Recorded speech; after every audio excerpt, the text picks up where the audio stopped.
The following is a presentation of the Shining Wizards Network, broadcasting live in high-definition video and available on all podcasting and streaming platforms. Follow us on social media at Wizards Podcast. Check out our merchandise at merch.shiningwizards.com. Do your Amazon shopping at amazon.shiningwizards.com. And become a Patreon supporter at patreon.com/wizardspodcast. And now, it's time for the Shining Wizards.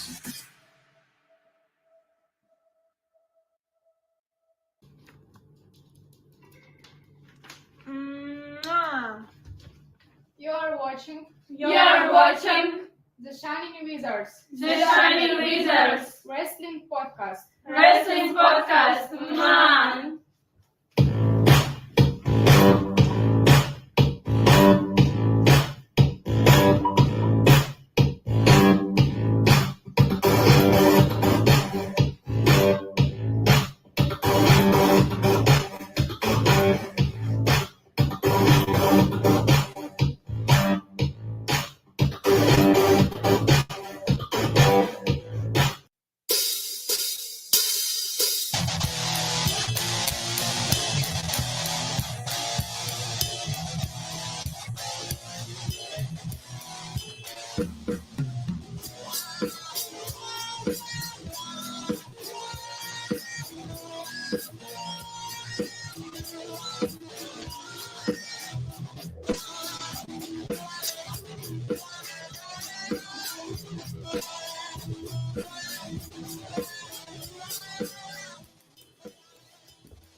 Oh, yeah. I think I did that right. Everybody heard the intro.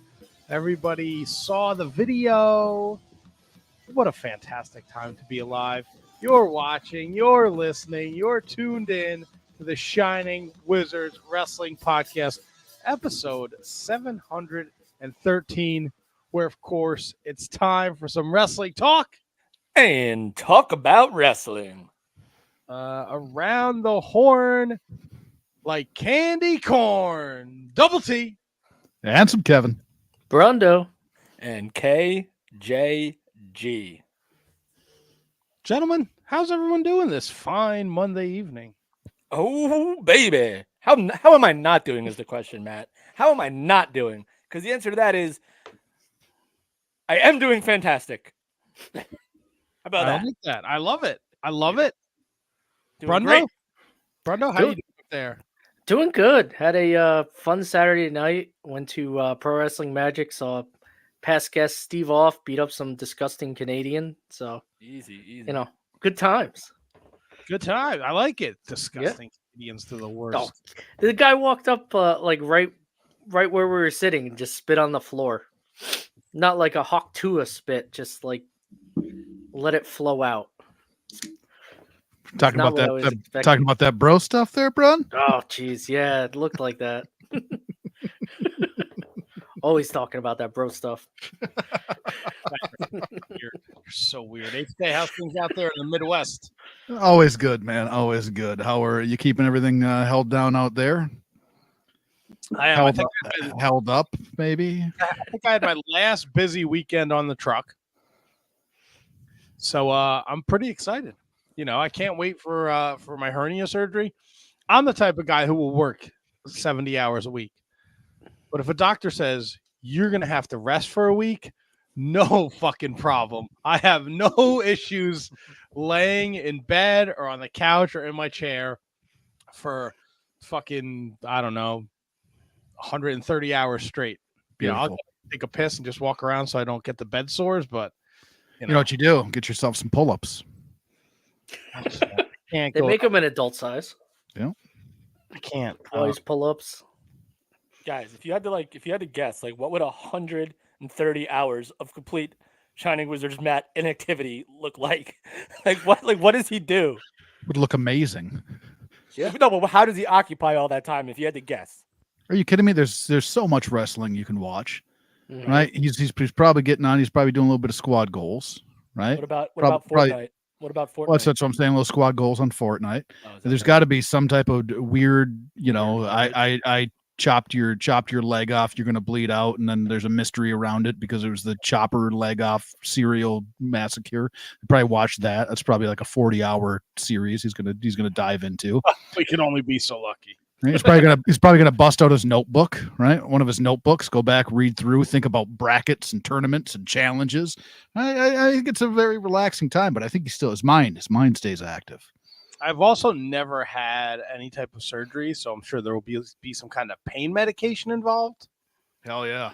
So I don't know, maybe a good amount of sleeping, dozing off, waking up, not knowing where I am.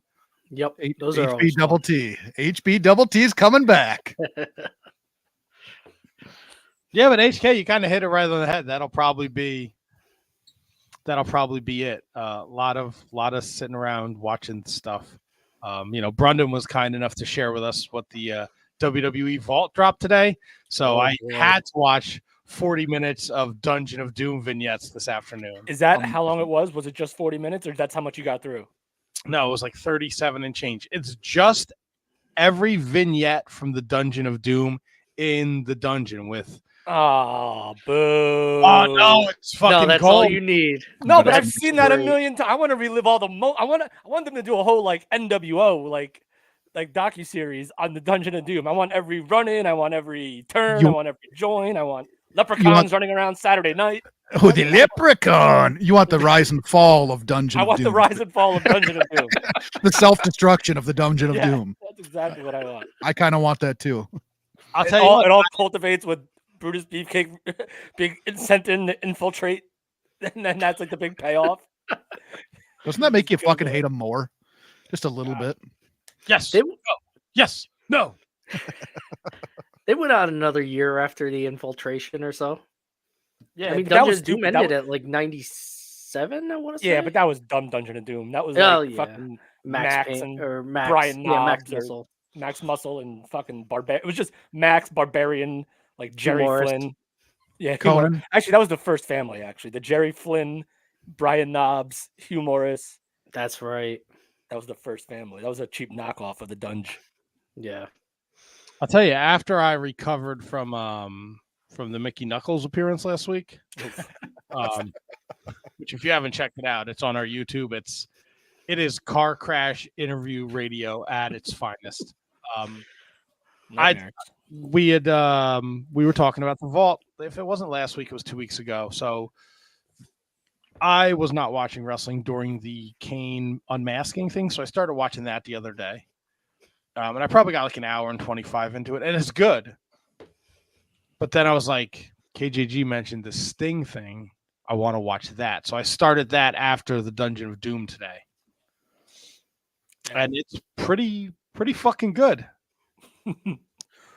Yeah, I'm telling you, this Vault thing is like, and I think they release other stuff that probably had already been released, but just haven't been seen in a while, like Austin podcasts and stuff like that. But the stuff that like you've seen a million times, but it's been a little while since you've seen it, like the Sting stuff, like the Kane unmasking lead into, which I was actually at MSG I think it was at MSG when Kane got unmasked after he lost to Rob Van Dam, and that shit was just like bonkers, and the Vault is doing great stuff. So if we have to say goodbye to WWE Network on Peacock, like the archives, if the Vault keeps doing what they're doing, I think I'll be okay. No. I know, obviously not, but like I'm saying, it's good stuff what they're showing. I'll be devastated. I don't think it'll go away. I think they'll find a platform for it. But what they're doing on the Vault is what I wanted on. Like, I thought that's what the network would do. Like, the Sting trend, like, it's fucking fantastic. It starts with Scott Hall, the Scott Hall Sting altercation, like a week after Scott Hall debuts, and it just goes through the whole thing, like chronologically, every like important moment. It's like beautifully done. And I probably got I think I have like an hour and 10 minutes left, and look, it's not all perfect. Like I got a lot of issues with the Randy Savage helping Hulk Hogan at Super Bowl 7. It's fucking botcherific. Piper puts him to sleep in the fucking middle of the ring. They call for the bell. Savage drags him from the middle of the ring under the bottom rope and then they restart the match, and Savage puts like the brass knucks in the Huckster's hand, and we went from seeing him with Sting for like a month, not knowing what side he is on, and all of a sudden now he's aligned with Hogan, and I'm like, oh, this was all rough. This was awful. Yeah, the decision to put Savage as like this mysterious Sting, like subservient dude was like a weird choice, only to have him. First of all, it just didn't fit. Like it kind of made sense at first, but like you didn't need to have anyone with Sting. But then just to have him turn was just a little kabuki-ish. Yeah, I thought it was brilliant. Yeah. You watch back and you look at it, like all the like just the little things that they would do, like the NWA wears black and white, so now Sting wears black and white. So it's always a question of, but he's wearing black and white. Who is he on? What side is he on? So I thought they did it's like so fun to watch back those moments, not sit through a fucking awful episode of Nitro where the NWO runs in fucking 47 times. Give a shit about fucking VK Wall Street. Although I was peeping them fucking NWO hoodies. I was like, man, I could go for just a fucking giant black hoodie with just the NWO logo on it. Like I would fucking rock that. They have them. Yeah, I'm sure they do on like fucking WWEshop.com. They're probably like $65. Well, how much would you expect to pay for it? I'll fucking take the logo down to the fucking mall and have somebody put it on there for like $30. Molly, fucking, we almost buried the lead, guys. It is Handsome Kevin's birthday. It is. Happy birthday. Happy birthday, sir. Thank you very much. Happy birthday, Ski. What's that say? SK. Sexy Kevin. Oh. Oh. He's a bro, so sexy Kevin to me too. Had a boy, Brundle. How old are you there, fella? 39. Oof. Oh boy. Yeah. Are you Brundo? Are you younger or older? I'm older. I'm 43. Okay, so you're a baby of the group, huh? I am. Wow. Baby wants some titty.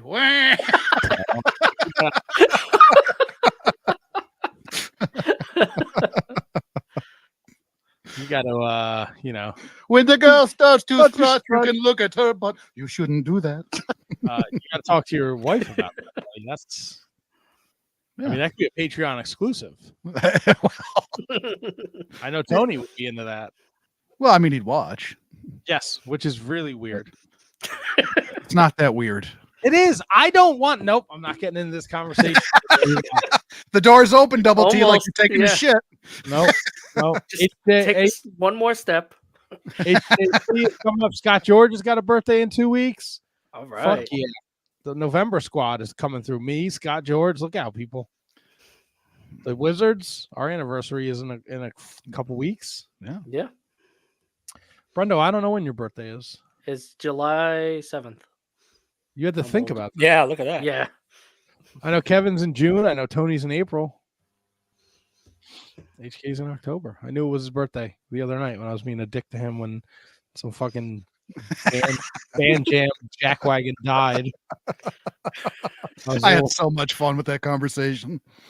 I was being very aggressive. I know. I liked it. I liked it. Oh, overly aggressive. Like you were being aggressive. I told you to suck my dick with your ass. Yeah, but I mean, I think I said.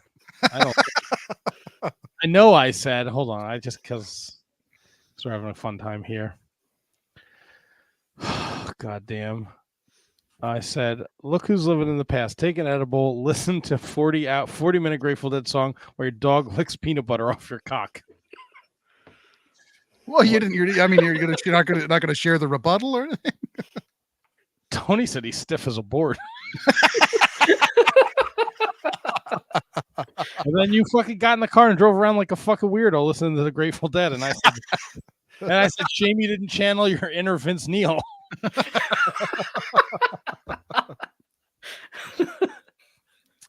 Got it for you on Saturday too. Yeah. Hey, whatever floats your boat, brother. Our guy is here. Yeah, speaking of peanut butter off the balls. Oh, off the dick. Oh, well, sorry. Yeah. Wherever the dog will allow it. I'll bring him in. I think peanut butter off the cock. We just lost like half of our viewers. But you gained one guy that loves peanut butter. Kyle, how are you? Great, boys. Happy to be here. Happy birthday, HK. Happy birthday. Thank you very much there, Handjob. How are you? Oh, better now that you're here, or that I'm here. Ooh. I Better gotta that we're together. Right. That's the one. Who threw up the graphic? It was me. Way faster than Tony, dude. So much. Like, Yeah. I was here, and then the graphic was there. That's professional. Boy, give him that tip, Molly. Man.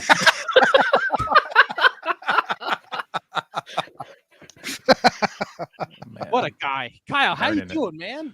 Sensational. Happy to be here. Happy to H and J and C All right. as always. I know you. We had to postpone your segment last week because you were helping the Hulkster rip off his T-shirt at Meat Shop. Well, I wish. We had a wedding in Tampa, and we were going to make a little rendezvous over to his hangout in Clearwater, but Clearwater's still a little in shambles from the old storm ski, so we were unable to, unfortunately. But it didn't stop me from oiling up and ripping my shirt off elsewhere. Can So, I ask made up for a it. question, Kyle? 3 inches flaccid, 2 erect. And the rest of the panel, you can chime in. 4 inches flaccid, 2 erect.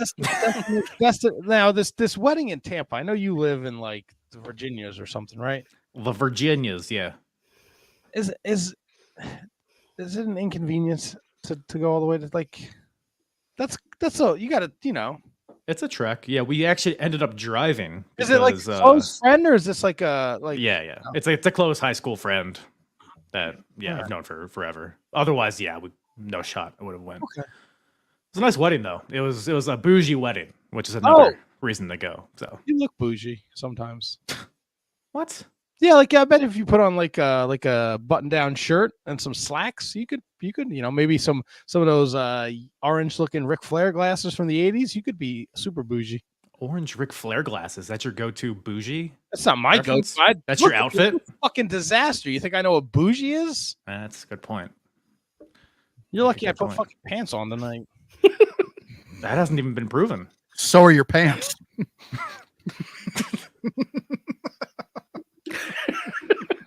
Yeah. Absolutely. I got nothing. Yeah. But no Hulkster from me, unfortunately. I guess he was probably busy, doing other speeches elsewhere anyways. So He's at the garden. He couldn't take his fucking shirt off. that's gotta be demoralizing when you get to the age where you can't do your thing. You can't rip your shirt off. You fucking like cut it with a pair of scissors, like pre-cut it. HK, Hogan's Beach Shop is where hand job goes when he wants the tit. Ah, Come on. He's like, Hogan, rip that shirt open, brother. Let me get that tit. I could've Only have helped to him go out. halfway then. Yeah, exactly. You actually, yeah, but you got to pick it up, dude. Gladly. So many back surgeries, brother. No. Well, we're glad you had a great trip and you made it back safely. Sure did. And you're here Sure to did. talk a little pro wrestling with us. Now, Halloween Havoc was this past weekend, and we're going to get way into that during this show. But they were really trying to hammer home that NXT is going to be at the 2300 Arena. Yes. For those of you not aware, because I think there is like I don't know if there are already our audience, but there are people who think like the 2300 Arena is the ECW arena. It's not. It's just the same fucking place, but it's not the ECW arena. The ECW arena was a fucking shithole. It was a shithole. It was a fucking sweat box. It was disgusting. Piss on the floor, piss on the walls, crack whores everywhere. It was a shithole. It's Well, not. It's the locker room. Do we think they're gonna doll it up per se to like make it reminiscent of what ECW arena was? Dirty trash cans getting thrown in the ring, No, I've been used needles. I've been to the 2300. It's a beautiful venue. It's an unbelievable place, Right.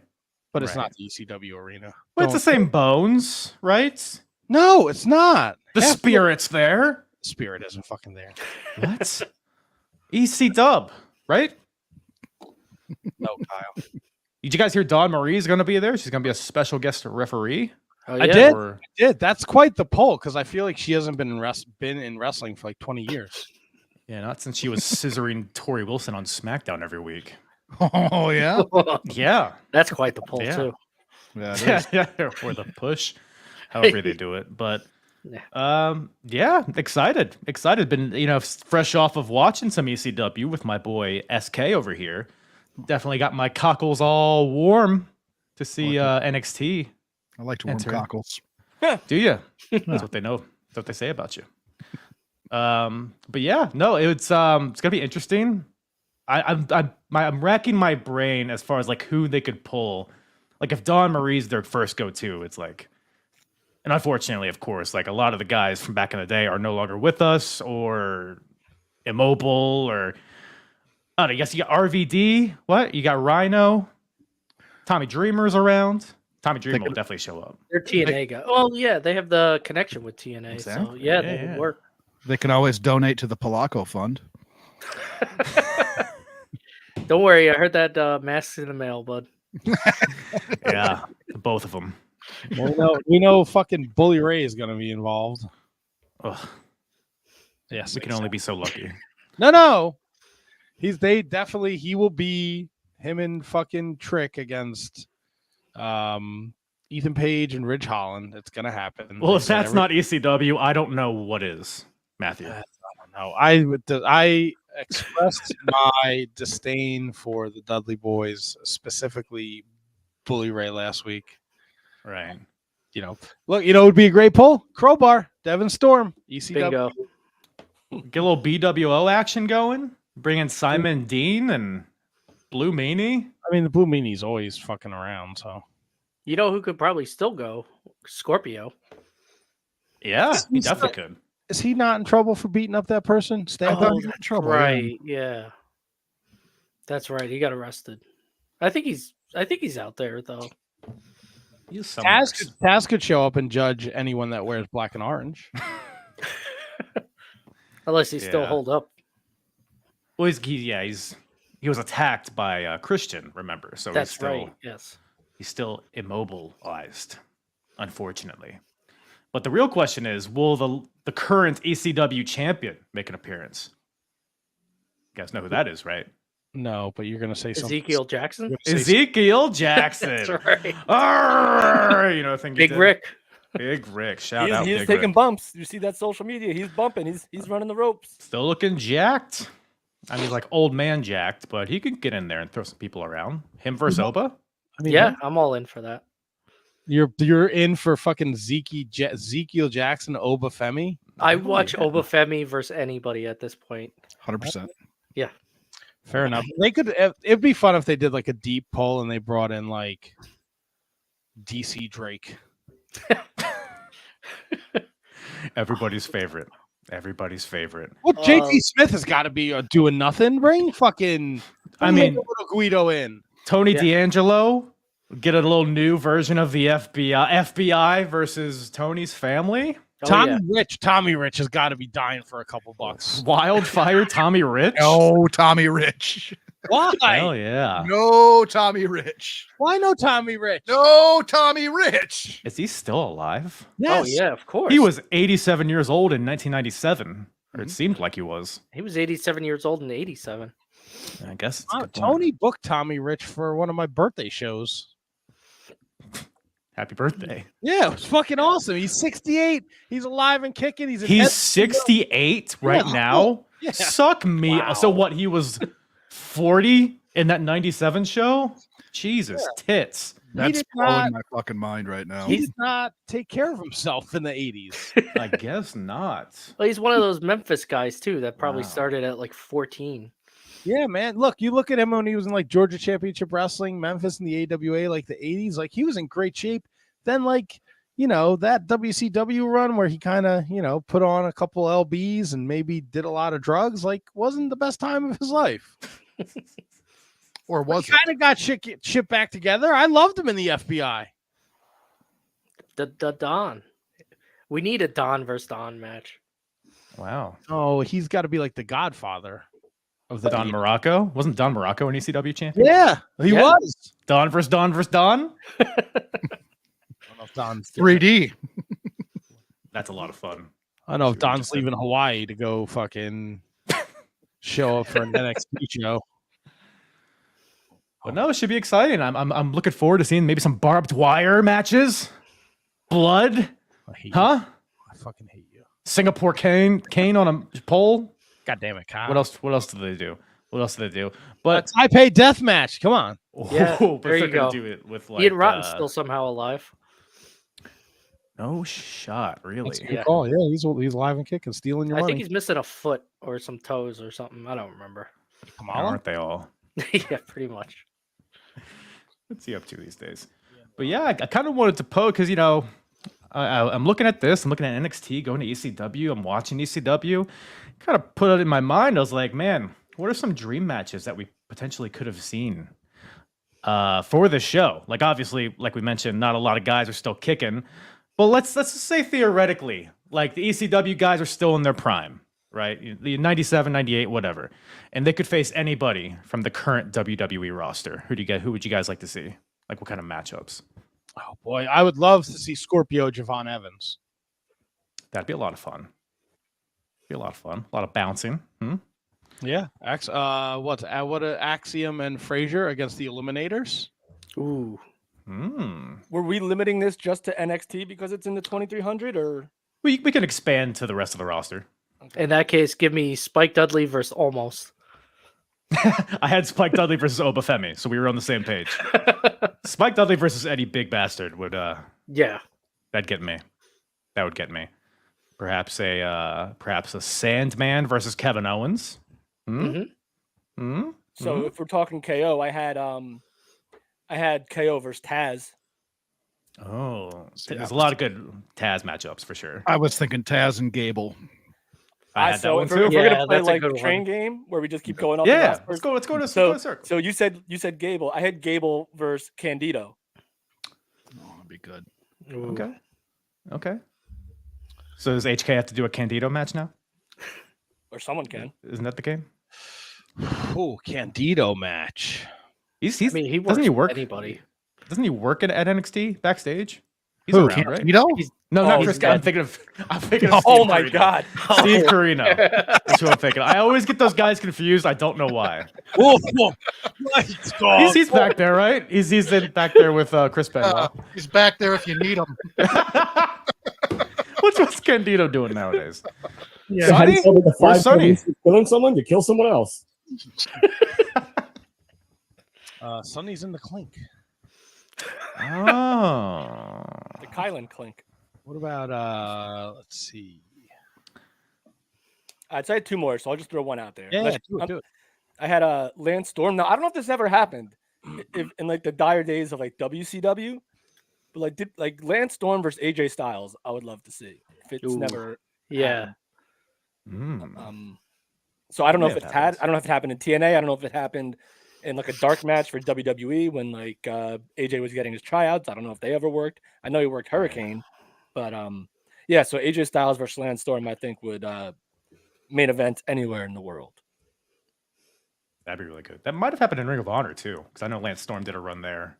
He did it. earlier. Yeah, he did a couple of matches there. It might have happened in Europe too. Lance went over there for a while. I feel like the more we talk about it, I feel like it had to have happened. Right. Let me see here. Let's see. Lance Storm in Ring of Honor. He wrestled Mike Bennett twice. I think he wrestled Bryan Danielson at some point, right? Yeah, Three 2005 or 3 or something. Yep. In 2006, he wrestled in a tag match. He teamed with. Where the fuck did that just go? You son of a bee sting. Oh, he teamed with Kevin Steen and took on Chris Hero and Davey Richards, and then he wrestled Chris Hero in 2009. Good little run. Him and Jericho, obviously, one night stand. That's easy. Oh, dub. yeah, that did happen. That counts. Sure. Counts for something. I mean, he's been around for fucking ever. God, he was in the WWE for a long time. Yeah, since they bought WCW until like maybe like 6 months before the first one night stand. Let's see. He had a pretty good run too. Yeah, I mean, he was The couple prominent, at IC least. titles. Yeah, Tag titles. Yeah, The not too cat. shabby. That's great. Oh, God damn. This is rough. This is about WCW 2001. Crowbar, Conan. Penalty box match. Oh yeah. Wolf. All right. Is it just King of the Mountain? I don't know. I don't see any AJ Styles here. But Nah, AJ was only there for like the last 2 months, maybe, if that even. Damn. All right. The elusive match that never happened. All right, so I Love got to one see more, it. then I'll let you guys finish yours because I just wrote 4 down. How about this one, guys? How about Cody Rhodes? I wonder see if you guys can guess which ECW guy would pair well with Cody Rhodes. HK, I think he has one. So I was actually thinking about this too, but it was more based on the story because I think Cody Rhodes and Sandman would be a hell of a story to tell. All right, that's good. I really thought you were gonna get the. That's not who I had, but I really thought you. I thought you were getting there because I also think this has a lot to do with story. Would it be? Cody Rhodes and Raven? Oh, that's a good one too. Yeah. No. Wasn't Dusty Rhodes in ECW? Did yeah, he make an appearance? So Cody versus Dusty. no, Yeah. Cody versus Steve Corino I didn't even think about that, but that's a great one too. because Zach that's who- Myers. Ah, So it's got to be Tommy then. All right, no, all right, guys, this was a bad idea. was it Time Brian Lee? No, That's incredible. The bulldozer Brian Lee. No, we said the fucking bulldozer. Hold on. Who are we missing? Shane Douglas? yeah, Brundo. There we go. Oh, I think Cody I like Rhodes, Shane that. Douglas would be epic. I like that. I like that too. I like Shane Douglas a lot. I'd like to see current Shane Douglas versus current Shawn Michaels. That'd be fun. Let's make that Yeah. happen. I Send mean, it to Saudi. Right? Do a match that I don't know why this popped into my head, but it just made me happy to think about. New Jack versus John Cena. I think that would mesh very well. I'm in on that. Right? Yeah. New Jack was supposedly considered for Cena when he supposedly got stabbed by Carlito. Yeah, I think they Jesus. considered New Jack to be the guy that stabbed him. They just went with Jesus instead. Yeah. I guess the safe pick. So it would have been Carlito and New Jack as a tandem. Ugh, I the wonder things it could've been. if New Jack wants to learn Chinese. What? Are you? I got- Oh, yeah. What's Did Did you miss that this week? I guess. There was the segment on Raw where Kerry said, Oh yeah. Sorry. Yeah. Yeah. I got you. A week ago, it might as well be like a year ago. "Oh at my this god, point. yeah." I was thinking about it today when I was like, "All right, this is what we're gonna cover tonight." And I'm like, "What the fuck happened Wednesday?" Damn, that was just last week. Yeah, right. It feels That like does feel a long time a ago. lifetime ago. Too much. Look, I never thought I'd say there's too much wrestling. Too Right. much fucking wrestling, man. Right. Kyle, Oh. I think I got one that's gonna tickle your fancy here. Oh, Oh, let me How all right. about LA Knight versus Hack Myers? Yeah, versus Shaw? Oh, suck me dry. I like that a lot. what about Yeah. Tank and Hank against Balls and Axel? I would put them public enemy. Mm. The one looks like Johnny Grunge already. What? Right. In head in an oven. How I did have about? I did Okay. have a real one. Braun Breaker and Mike Awesome. Ooh. Yes, I had Mike Awesome Very versus mean. Obafemi. Yes. Yeah, Very it's mean Mike guy Awesome match. versus some Haas. It would be magic. Magic. What about Bam Bam Bigelow Obafemi? Yeah, I like that. I like that a lot too. Gets me Well, warm. Masato versus Brock Lesnar. Oh, What? Yeah. He would take some crazy bumps. Yep. He sure would. Dom and How Liv, about- Bueller and Dreamer. Bueller. Who? Dom He and said Liv versus Bueller and Dreamer. I saw Bubba Ray Dudley and I started talking like him. Oh, I thought you were being Taz. By the way, Brundo, has anyone? This might be the obvious thing. Has anyone ever told you look just like Pitbull number 2? No, but I'll take that. I'll take that. He's the best. Yeah. I think it every time I Oh, see him. Yeah, he's working backstage at NXT. Right. Bro, stick it up my ass and call me Charlie. Yeah. Kyle, You this could fill it. was a lot of fun. I like to have fun with you guys. Yeah, we like to have fun with you. This was a good one. Let's What wrestle. is this? You want to wrestle? Yeah. All right. One day. What do you got coming up on the old Apron Bump ski, buddy? Nothing much. Some bullshit. All right, cool. Well, good luck Yeah. with it. Thanks. No, I got follow Kyle. fuck off. I got ECW Cyber Slam 1997 with the boys at the Year of Duke and Rogue podcast.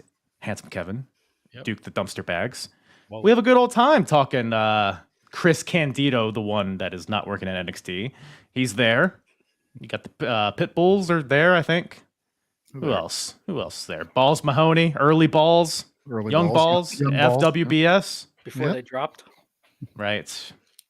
And et cetera, et cetera. All the cast and characters you love to see from ECW. You can check that out this Wednesday on the Apron Bump podcast. But if you're itching for some Apron Bump beforehand, my latest episode was WCW Super Brawl 1997, which was also a fun one. So if you like the old school wrestling, go check out the old ABP, doggy. Let me ask you, because I'm pretty sure this is the Super Bowl where Piper puts Hogan to sleep and he's nowhere near the ropes, and then Savage. Yes. Yes. Okay. Yes. It's Awful. No. It's not good. That's for sure. It's that's WCW for you. There's other good stuff on the show though. Like overall, it was one of the better, WCW shows in that era. But wonky finish. That sounds like WCW at that point. Yeah. Right under mid card. Skip the main event. Man, Dean Malenko versus Six, Jericho versus Eddie, DDP and Buff Bagwell had a good match. I mean, Conan now. and Clark of Viano 4 against Super Callow and Cyclope. Lucha. Give That it is to like me, Donkey. what? Give it to me, Donkey. 9 Okay. minutes of Jeff Jarrett and fucking Steve Mongo McMichael. That's actually a pretty good match.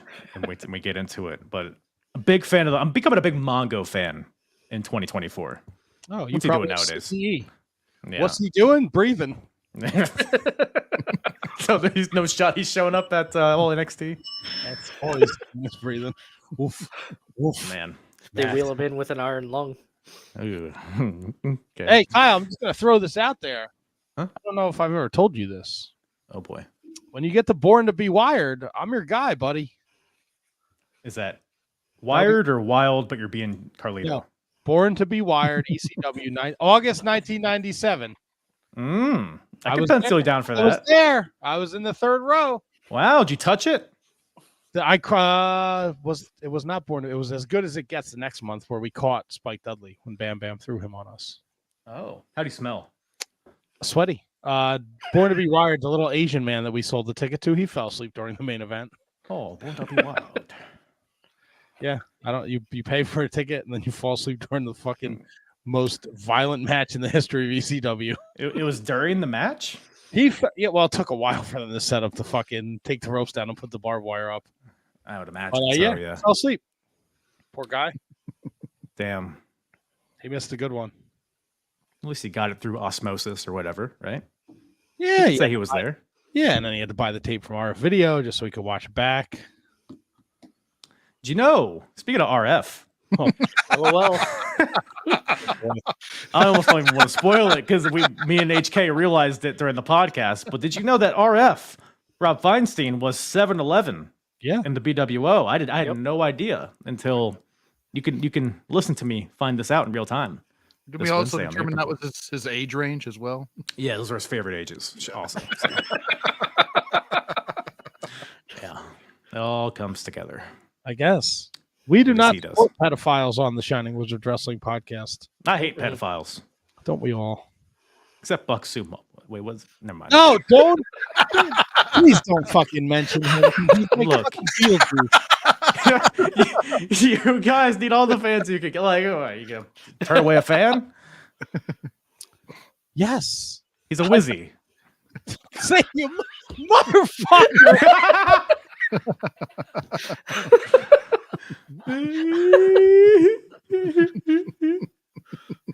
Oh, good times. Good times. Shout out Buck Zumoff. No. Oh, sorry. I forgot. Shot at Buck Sumoff. Yeah, you know. Adam, please.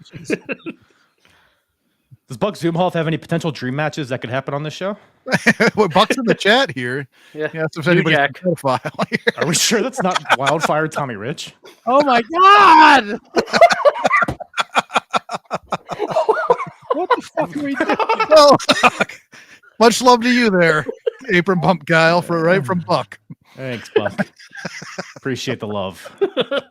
Yeah, fucking Buck's fucking Yeah. Buck dream fucking matches. Fucking Tyler Fullington against fucking Nicholas. Matchup. Yeah, well, check out the Apron Bump podcast. If you enjoy our sense of humor, you'll enjoy Kyle's. Yeah.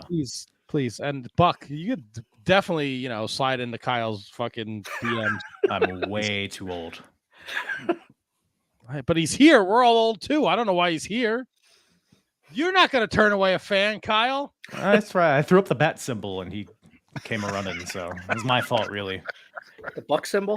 What was the Buck bat symbol. symbol? Fucking tiny penis. You know, We have candy. when HK did Goo Goo Gaga earlier or whatever. Mommy wants some milk. Anyways, All right, Kyle. Well, enjoy the rest of your Monday night, buddy. hey, thanks. I'm gonna go. I don't know. Shit my At- pants. Shower. At Apron Bump Pod, CyberSlam 97 this Wednesday. Check the it out. The archive's available. If you just go to Apron Bump on the Twitter machine, there's a link tree. You can get all past episodes. I've done a few. HK's done a few. The rest. Brendo's been on, I think, right? Yeah. Mhm. Well, Ring of Honor. Oh, Oh, wait, JG, we'll have to yeah. get you on. All right. I'm in. don't get Tony on. I'll find a get good Tony. Bruno match to bring him on and talk about bear hugs for 60 minutes. Yeah, if I'll, you're I'll up at, stay awake for that. And You're up cocksucking at- Bruno. and it's fucking if you're up at fucking 7:00 in the morning, he'll be ready to go. Oh man, nice hot tea and Bruno San Martino. Let's get it. God. All right. All right, well, I'm gonna leave now. Where's the off button? All right, Kyle. Thanks, buddy. Holy shit! So Kyle we're gonna talk NXT. We're gonna talk Bound for Glory, but there was something like I put on Twitter the other day, right? Because I was thinking about this because I put on my Survivor Series 91 T-shirt. Survivor Series 91 is like the one pay-per-view where I know the main event and I can't remember a fucking thing about the rest of the card until I look it up. And I put this out on Twitter and there were some fun answers, but I want to know, is there one card or show that you guys know you've seen? You might remember like one match, but then the rest of it is a complete fucking fog for you. With that 91 show, Double T, are you qualifying Flair or not Flair, but Hogan Taker as the main event? Yes, I know it wasn't. That didn't go on last. I Yeah. know it didn't go on last, Okay. but Do you that's remember what went on last? I do. Oh God, it was It was Big Boss Man, the Road Warriors versus IRS and the Natural Disasters. That's a terrible main event. Well, see, they fucked us. They totally fucked us over with that because that was when Macho Man was still doing the whole like reinstate me thing, and then Sid got hurt. Sid was supposed to captain that team against Jake and that team, but then Sid got hurt, and so they were trying to get Savage back in, so it'd be Savage and it'd be Savage, Boss Man, and the Road Warriors versus Jake, IRS, and the Natural Disasters. But instead of doing that, no, Jack Tunney just said, "We'll just make this a 6-man tag of mid-card fucks." And instead of giving us like a main event captain. And so it was so bad. Don't get me wrong. Those guys are over. I mean, Jake as a heel, Boss Man, LOD, but like they were not main event guys. So it was bad. I could tell you all the other matches on that show too. So that was my my fog. Do you guys have a fog? Like any match, any pay-per-view from like 2001 on. Probably. That was I think I don't know HK who I'm sure we've had this conversation, but I don't know who SummerSlam runs- 90, SummerSlam you? 97. Yep. Yep. It's you. Okay, yeah. Yep. SummerSlam 07 was you. Yeah. 07, not 97. Brendo, I was think in your house, the original in your house. in your house. Yeah, All there were right, a couple Sean other- Diesel, and that was it. No, it was Diesel Sid. Oh, Sid. Sid. That's how much I remember. I can't even remember the main event. Didn't Brett wrestle twice on that original in your house? Yeah, no. Hakushi and versus Lawler Lawler? and I think Hakushi.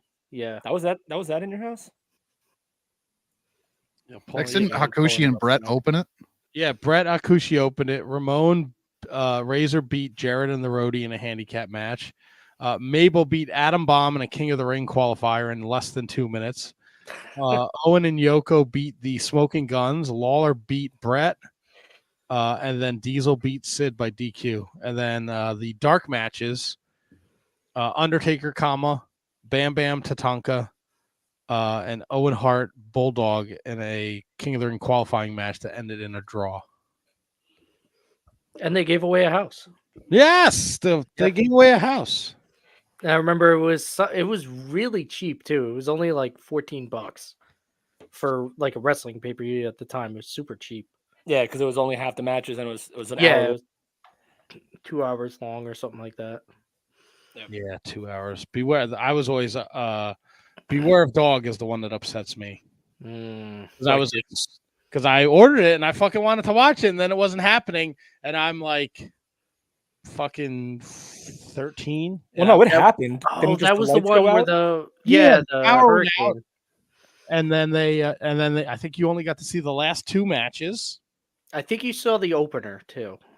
And then they ran it back on the Tuesday later. Yeah. Mm-hmm. I was so upset. Yeah. And my poor parents had to deal with me being like a little fucking shithead. And they wouldn't give you the Tuesday version? Yeah. They gave you the Tuesday version for free, but I was like, I wanted to see this. And I got the fucking VCR going. I hit the record, just a black screen. You got to call the cable provider. Why are we getting it? I remember calling friends on that one, being like, "Hey, did you order this?" And them saying the same thing. Yeah, black screen. The fuck? I'm sure there's some King of the Rings back then that I probably wouldn't be able to tell you like every single round by round match probably. But like I probably could for like the 93, 94 ones, but when did they stop doing like all of them and just do like the semis and the fight? That was probably 96, right? Yeah, 96 they only did 3 matches. 95 with the Mabel, did they do 3 matches? No, they did. Yeah, that was all the way through because Savio had 4 matches that day. Yeah. Yeah, 96. 96, they just only showed the semis and the final. That was what, Mero and Austin, and then Triple H? Jake and Vader. Yeah. 97, they had the semis and the finals as well. I think that's when they started doing it until 98 when they actually were crowning. Like, weren't they crowning something in 98? Or 98 was Shamrock.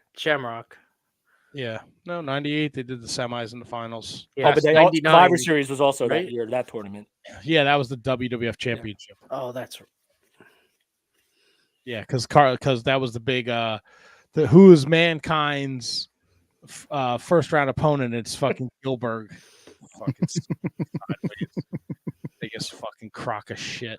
99, they did the quarterfinals, semifinals, and the finals at the pay-per-view. Billy Gunn. Yep.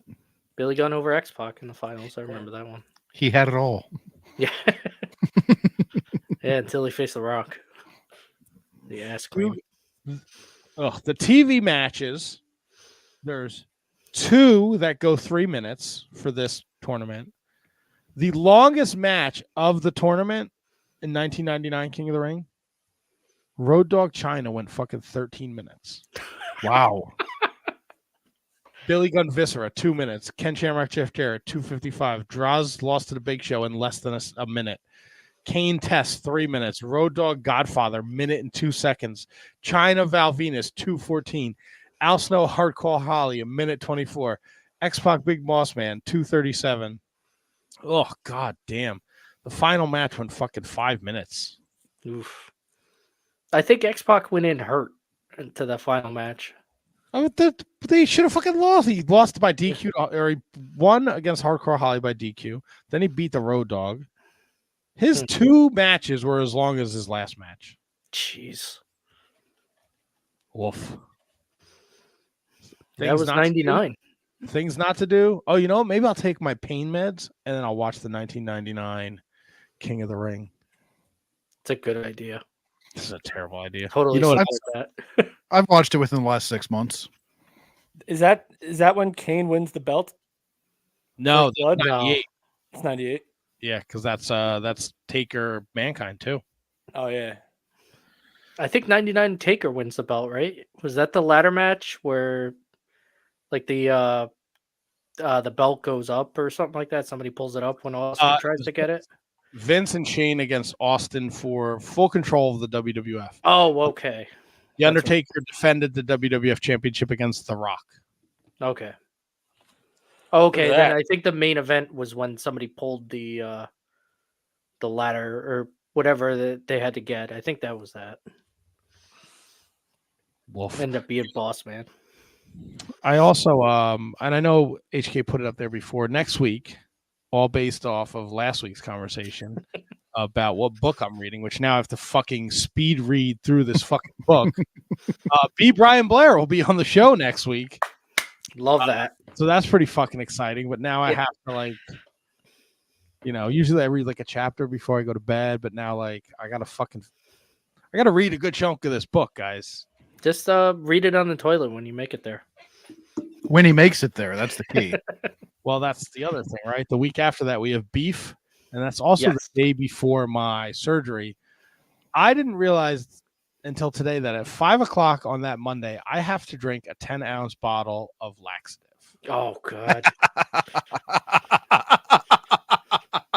Live from Double T's toilet, Shining Wizards. So maybe a lot of empty chair shots or a lot of me just not being here. Keep your mic on, please. That's what kind of surgery is that, Double T? My hernia surgery. Okay, yeah, I've had that. I know what you're talking about, and I wish you luck with that. Going through, Mondays I do like the same thing. I clean up my desk because when I come home from work, I just throw change, I throw money, I throw the mail, everything. So Monday I go through everything, and I was like, oh, I wonder if I could buy this stuff online. And I looked up what it was because it's in the paperwork. It's like you can get it anywhere over the counter, but I don't like to go out and interact with people. And it was like, it's a laxative. And I'm like, oh, how am I going to do the podcast like this? I can't not shit my pants on a normal day.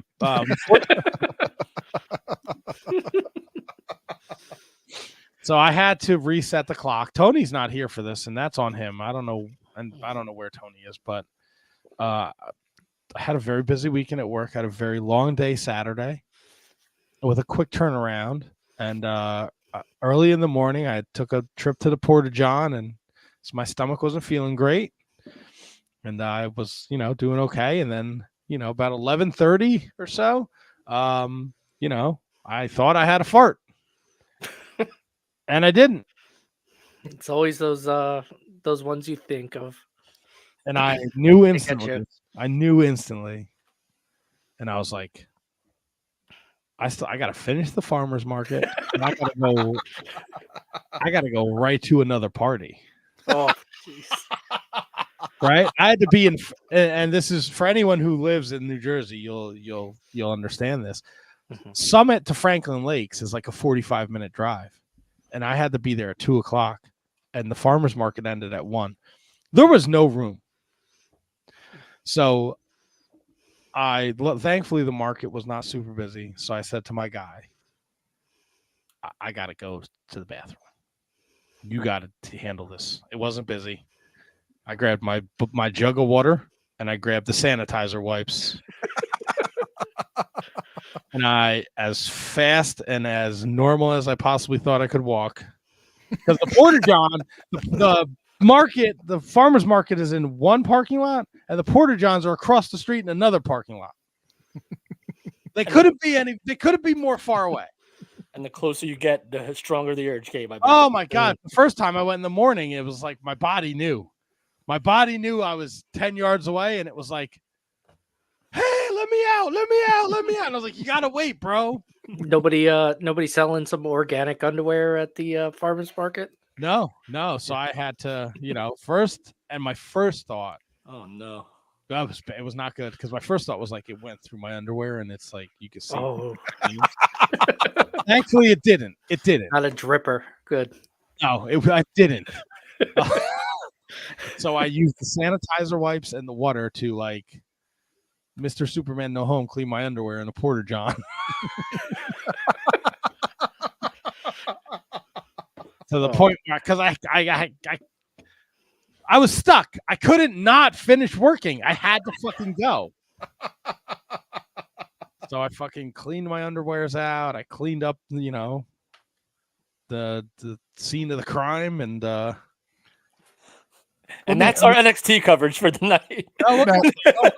Now, Double T, does the call home and see if you can get a favor called in? Does that cross your mind? No, my wife was fucking long gone. She was doing some shoot in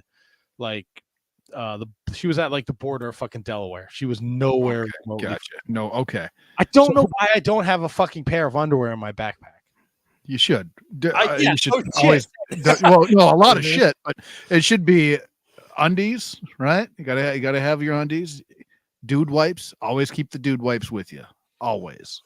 So yeah. So I learned that hiking, always bring a roll of toilet paper with you, just in case you're out there in the middle of the woods, something hits you. You're gonna be happy for that, not leaves. Yeah, that's a great point. So I did feverishly. I cleaned up very well, actually. And I went back about my day with just a little bit of a wetness in the underoos from the clean, but it eventually dried out. What color pants were you working with? Like the cook pants? No, I had my jeans on. Oh, okay. Yeah. And again, luckily, there was no seepage. Right. I was very quick to clench. Still got those reflexes, huh? Because you know, right? You're like, and if somebody was standing there at that moment, they would have known what was going on. If I was like mid conversation with somebody, it would have been like, yeah, okay, it's gonna be $12. So I do got to ask a question though, because you're running this pizza truck, right? Yeah. And you said that you thought you were just going to daff. It was just going to be a fart, right? That's all that you're thinking. So you're fucking dusting your goddamn pizza area while you're serving pies. I'm outside. You're just letting it slap while you're out there. Yeah, we're out in the elements. Him and everyone else at the farmer's market. The cannon's open. You just shoot them off as you feel while you're serving food. What do you want him to do? What do you think happens in a restaurant? Oh man! You think your cook doesn't fart for 12 hours? Yeah, so Kevin, I work on food. You think I work on food truck with, and I've seen some other food trucks. You want to know what food trucks to eat off of? You come to me. Okay. All right, I'll tell you what to not fucking eat off of, because there's some fucking foul looking people. I don't wear fucking sandals on the food truck. All right. I'm wearing a fucking guinea tee. Right. You wear fucking sneakers and shit your pants. I'm not wearing 6 pounds of fucking dirt under my fingernails. Nope, just 6 pounds of shit in your drawers. No. No. I gotta ask too. You throw out those undies when you get home? No. All right then. What are you gonna hang them on the wall? No, I did fucking laundry when I came. Sunday nights when I do laundry, so they went right into the laundry machine. What, you look appalled, KGG? What?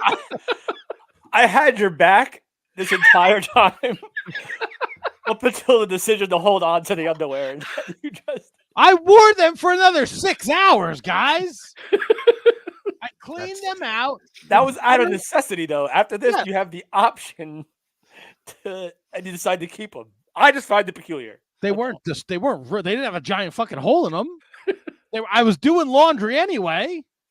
But if I were faced with the option, that's you though, to either throw out a pair of underwear that I shit in, or hold on to them and put them in the wash with non-shitted clothes, I would probably have tossed them. Unless there wasn't shit in them. I cleaned them out.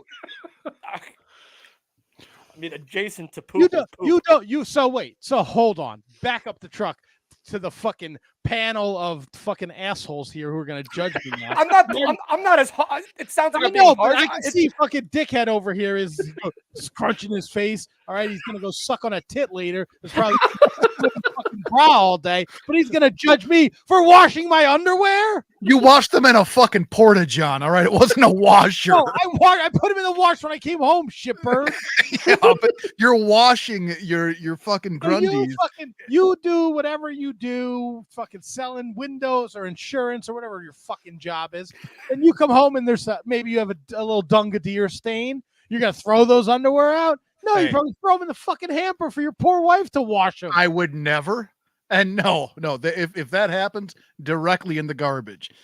You got a shit in your pants memory connected to these undies every time now. You reach into your drawers, you're like, oh yeah, I remember these. Shit in these. You're gonna throw them off. No. And I hope it works as like an alarm. Kaboom! I hope you're shitting them again.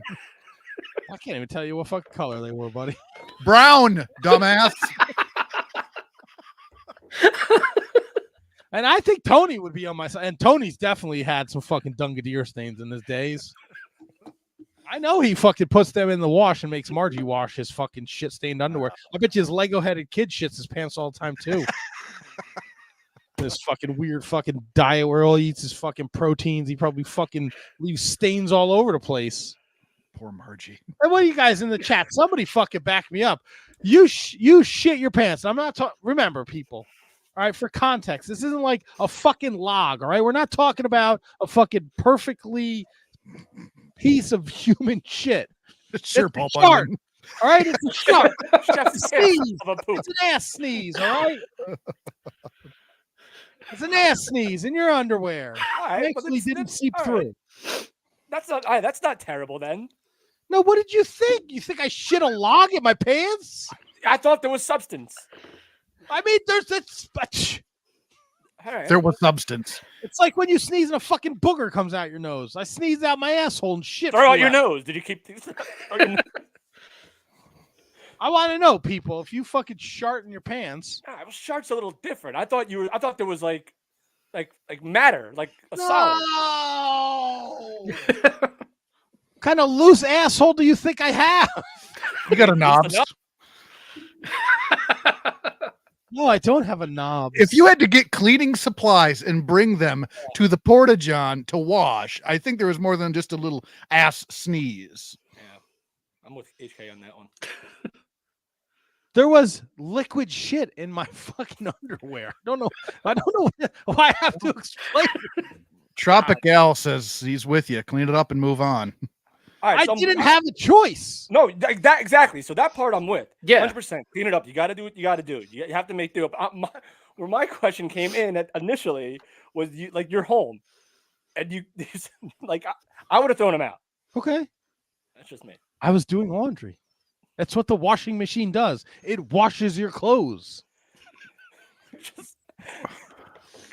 just like such a long day. Like Well, it was a fucking long. It was a fucking long weekend, buddy. What? If it were me, this entire time I'd be like, all right, I can't wait to throw these out. I can't wait to throw these out. I can't wait to throw these out. Can't wait to throw these out. Fucking Frodo in his ivory tower has to say over here. What? What's your fucking issue? What? You throw them out. All right. Point A. Point B. I don't know how much fucking cleaner you got them cleaning them in a porta john. You're saying it's an ass sneeze. Well, you had to get cleaning supplies to clean them out, so I'm sure it's more than an ass sneeze. And then you wore them for 6 more fucking hours. Your ass has got to be chafed to fucking hell, and you want to keep them? No, I cleaned up pretty good.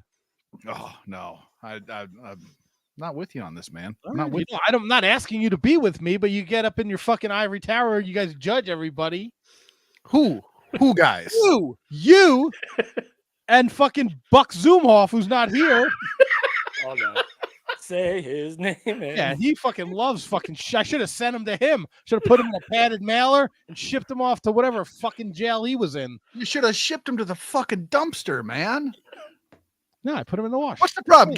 Can't you? You could just buy a new pair. There's no problem. It was the furthest thing from my mind. That's probably why it happened in the first place. Well, it happened in the first place because I ate off of one of the food trucks. I said I shouldn't eat off them. Shouldn't do that. Exactly, but I can't fucking eat pizza all day. So I made a terrible mistake. And I paid for it dearly. I shit my pants. Now, this is what I do. I share. And you know what?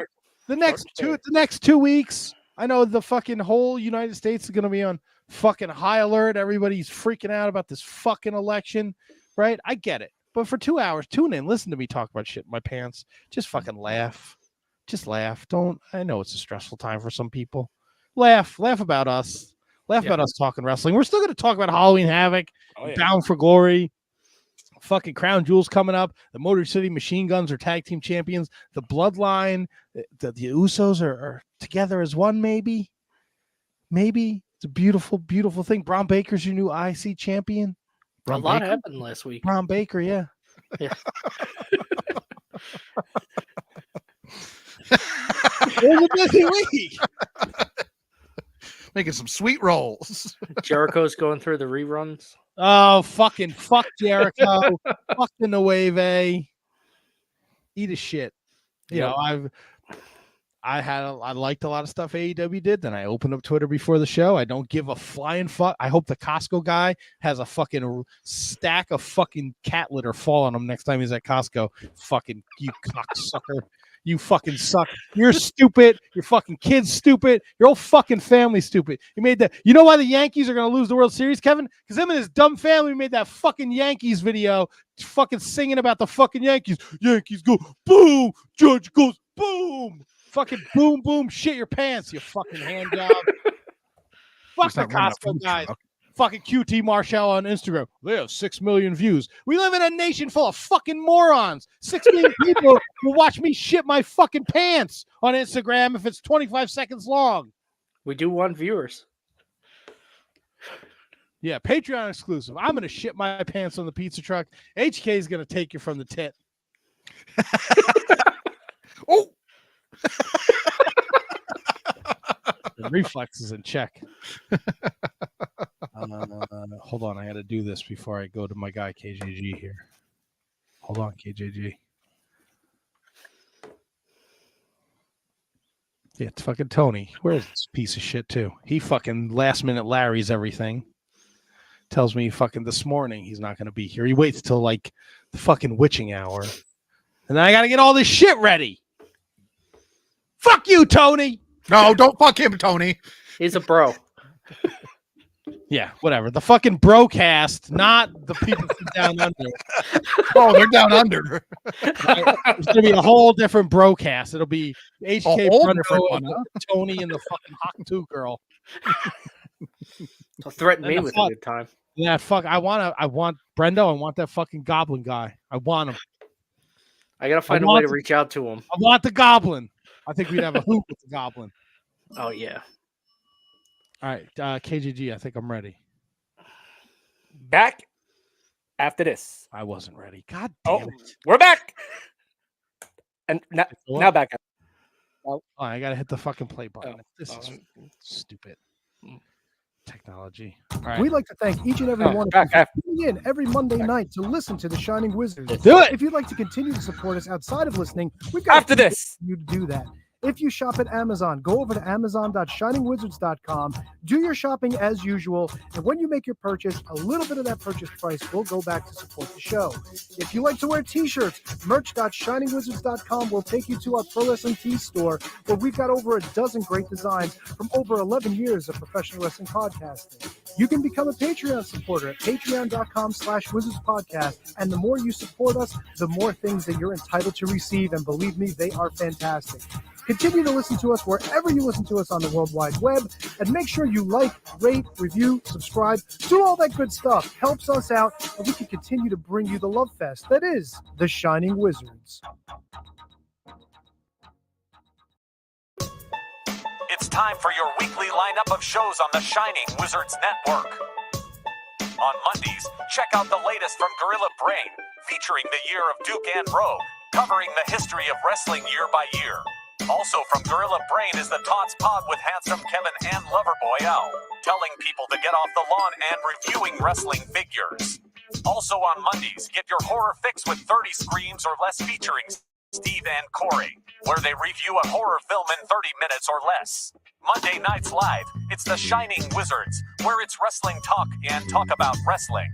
Wednesday nights, it's the Mark Order Podcast, covering everything AEW with Ant Money, Kate the Great, Ryan Schlong, and Asian Joe. Get your metal fix on Fridays with Snowy and Aaron on Radioactive Metal, the longest running metal podcast on the planet. Saturdays, it's High Five Tom and Will Mercier on ROH Revelry, covering the history of Ring of Honor. On Sundays, it's Inconclusive Breakdown with Justin and Vince, covering the week in pop culture, politics, and more. The Shining Wizards Network also features other great shows, including Bread Club, where Kieran and Matt cover everything New Japan Pro Wrestling. The Brocast, where brothers Alan and Tom watch some of the greatest and not so great matches in wrestling. Turnbuckle Throwbacks, where the Impact Playa Phil Rhea discusses current wrestling while paying homage to the past. And Wrestling Night in Canada, where Snowy, Matt, and Dustin put a north of the border perspective on the world of wrestling. Enjoy all the great shows on the Shining Wizards Network. Entertainment, here.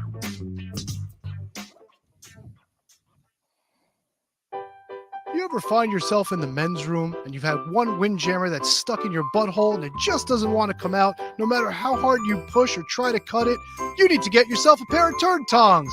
With a comfort tip and a cushion grip, it's the easiest way to get those windjammers out of your butthole. And if you act now, you can get the bonus butt scraper absolutely free. Get a set for your car, put a set in the office, have one in each bathroom in your home. Turd tongs and the butt scraper will absolutely help you. You'll be so happy, you'll want to spend every waking moment in the men's room, even if you don't have to go to the bathroom. So get on the phone right now. Call 551-333-1030 for only $19.95 plus $3 shipping and handling, or send check or money order to Turd Tongs at the address on your screen. All right, get those turd tongs, people. They're fucking flying out of the store. The store. Are you guys ready for Halloween? Fucking hate Halloween. Yeah, Right I don't with do you. anything for Halloween. Yep. No Halloween. Nope. I love it, but I don't get any trick or treaters. So Yeah, I could see that. Yeah, your place would be kind of tough to get. yeah, I gotta work anyway, so it doesn't matter. But you know, Yeah. Are you dressing up? no, Spooky food truck. no, I ship my I'm pizza guy with ship hands. So You already got a costume.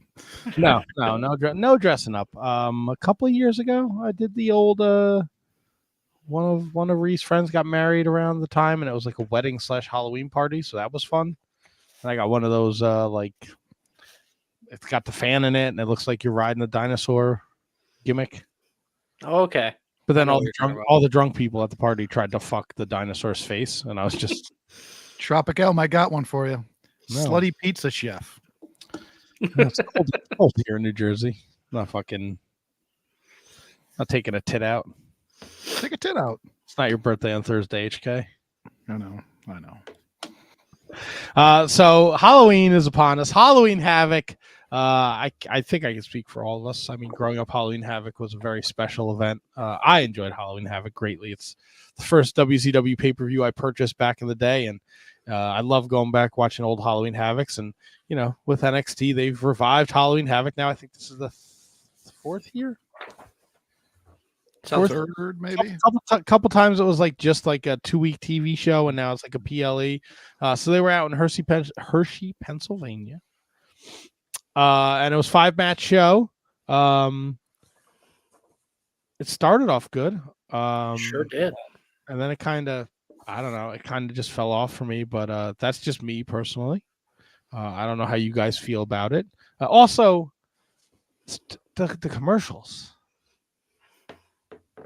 I don't they did all these weird there was a Cody commercial, there was a Liv Morgan commercial, there was a Nia Jax commercial, and it was just like a commercial showing their journey, and then in the corner was just a little logo for Crown Jewel, which is this Saturday at 1:00 on Peacock. Well, I think that's because while you're getting that, the people on like the other tiers are actually getting commercials for like actual products to purchase. So I feel like I would rather get those commercials. Although they did, my favorite thing they did that wasn't wrestling related was that internet thing where they put something in a box and people have to stick their hands in and see what it was, and it was the fucking boogeyman.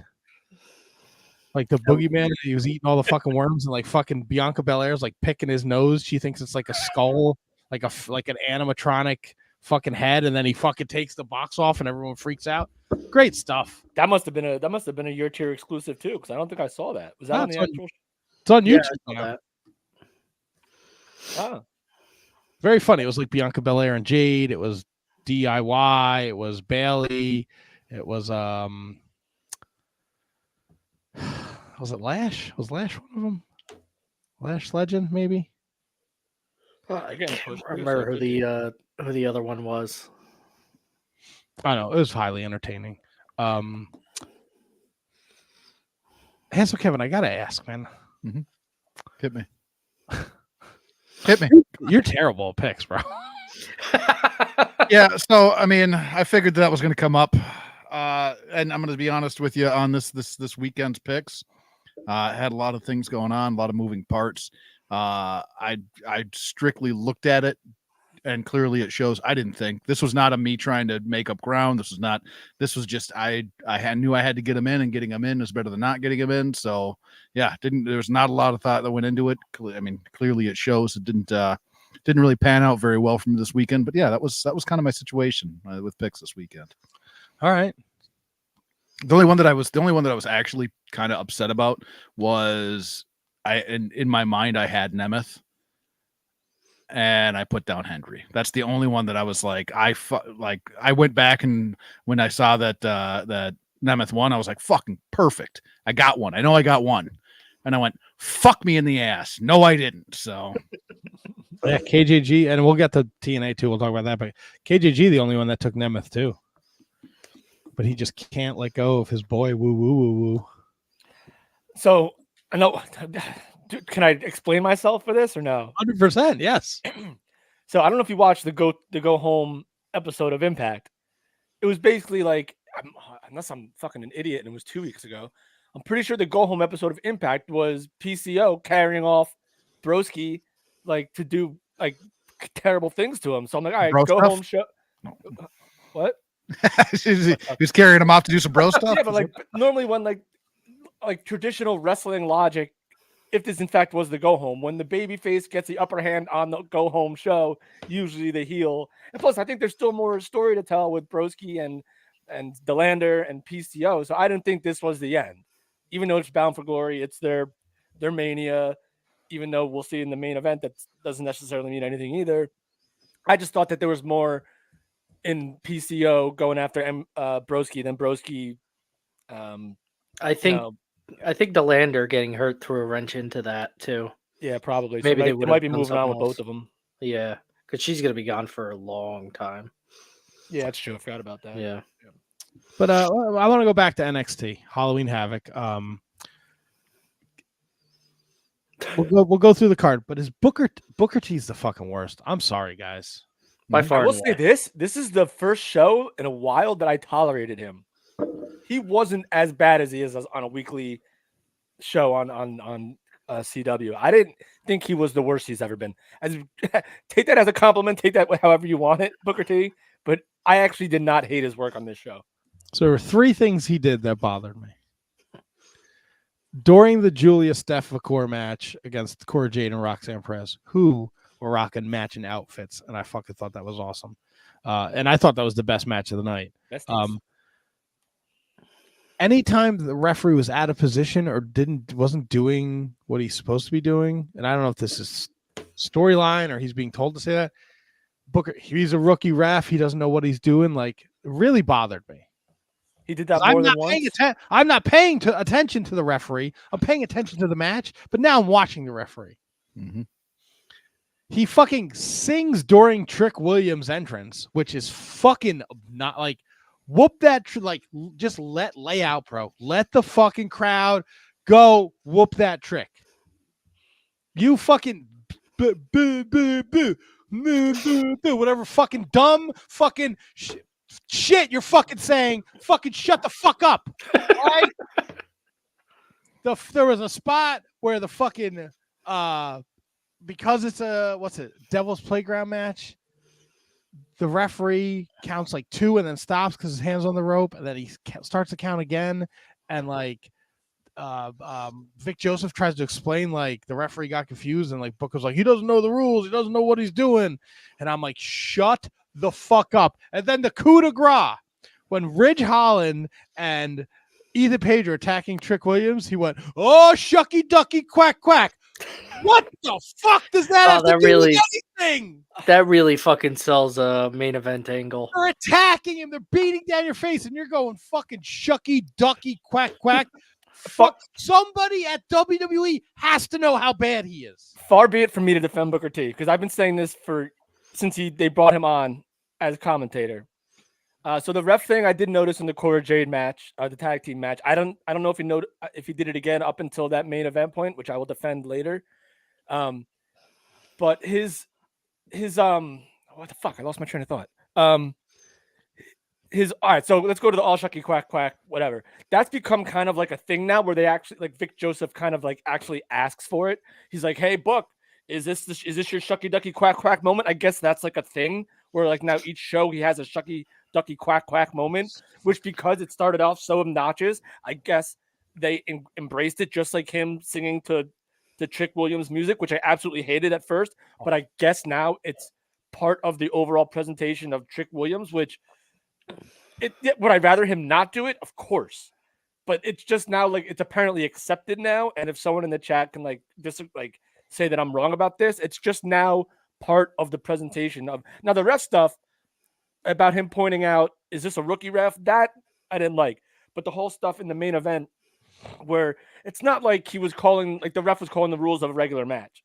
Like no one's had a Devil's Playground match before. So for him to get it wrong, which is fine, and then to continue to do it, that's fine. Vic Joseph tries to point it out. But Booker T playing, I guess, antagonist or whatever, just like to go after the referee, it's like a whole different, like, it's a different perspective. Vic Joseph is saying what he's doing is acceptable because, you know, this is a brand new match. We don't know what the fuck's going on. He's confused by the rules. Booker T now taking another stab at it, another view of it, saying, man, this referee's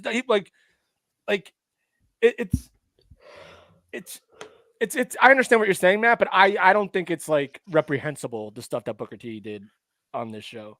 I just think I didn't see that. Nothing was gained of him burying the referee in the main event. Like, just let Vic Joseph explain what's going on. But if you're gonna because there have been Devil Playground matches before. Okay, I would love to know in NXT. Yeah, Johnny Gargano, Damian Priest. I'd like to see, I mean, if Booker T was on that call, then Shuggy ducky quack quack, right? Shuggy ducky quack quack. That's horrible. All right, if that's the case, then my last point is thrown out the window. But I just didn't think what he was doing, it didn't take me out of the show like it normally does. That's good. I mean, I find him terrible. Now on the weekly show, I will have that shit muted. But for PLE, I'm gonna have to suck it up and watch it with him on it. What are you gonna say? I was gonna say two things, I guess. One, I'm right with you, Double T. Don't bring any attention to the referee. The referee does not need to be seen until he needs to be seen, right? I anything that draws attention to the referee is a bad call unless the attention needs to be on the referee for any spot, right? Horrible idea. And that shucky ducky quack quack bullshit can go away. He's been doing that before he called NXT on the WWE pre-shows. He would have this is going to be my shucky ducky quack quack match of the night. Fuck that. I'm over it. Get rid of it. Just seems like so out of place. Like when it happened last night, there was no like Vic Joseph, like, here it is, Book.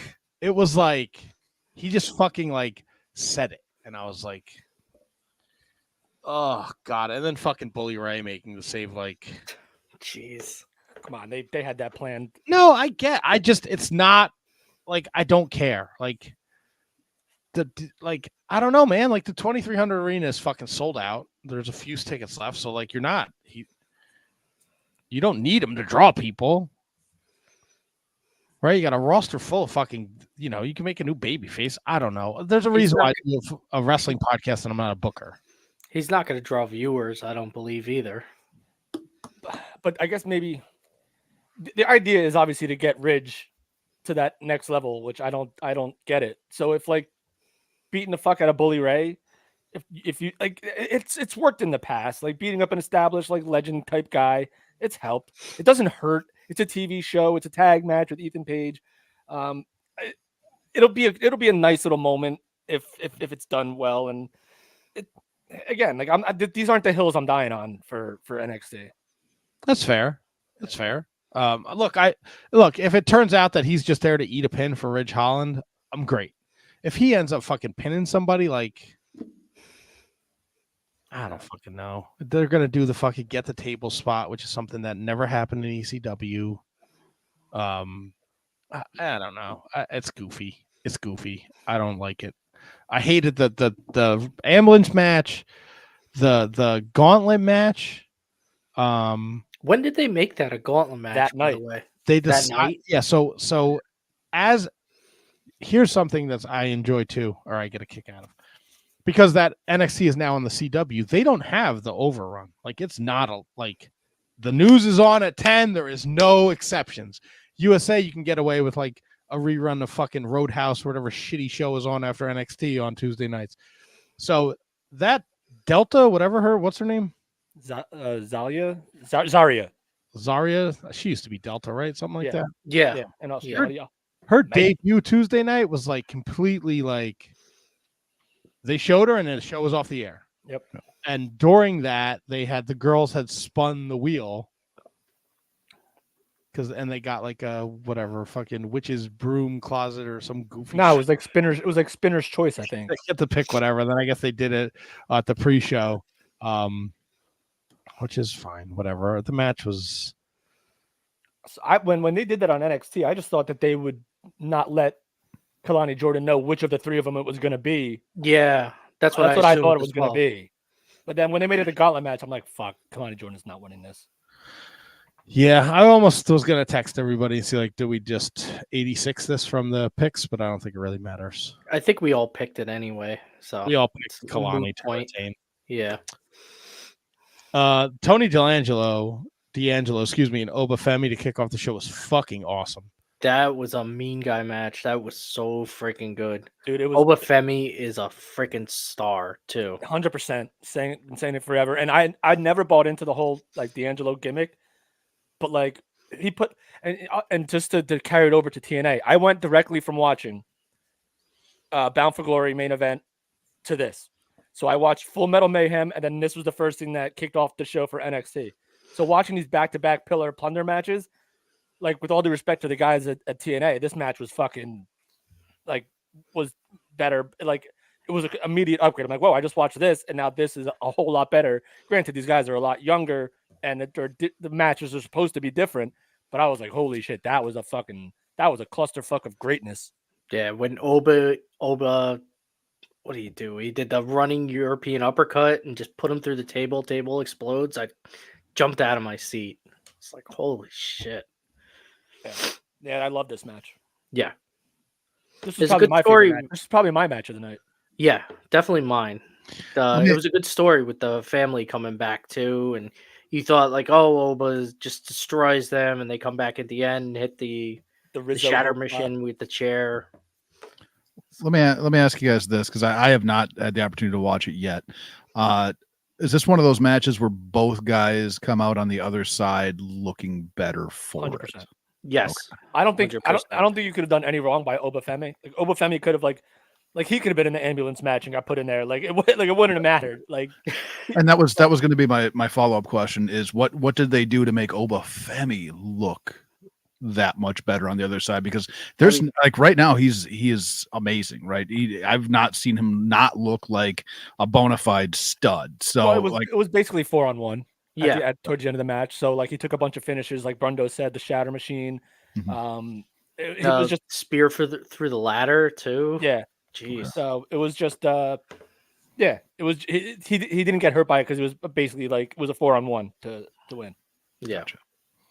And I think the rumor going around today was he was saying his goodbyes last night at NXT in terms of him going up. So I don't know where he fits, but I think it's great for him. And then the women, fuck, Julia, Stephanie Vigor, Roxanne, and Cora Jade fucking tore it down.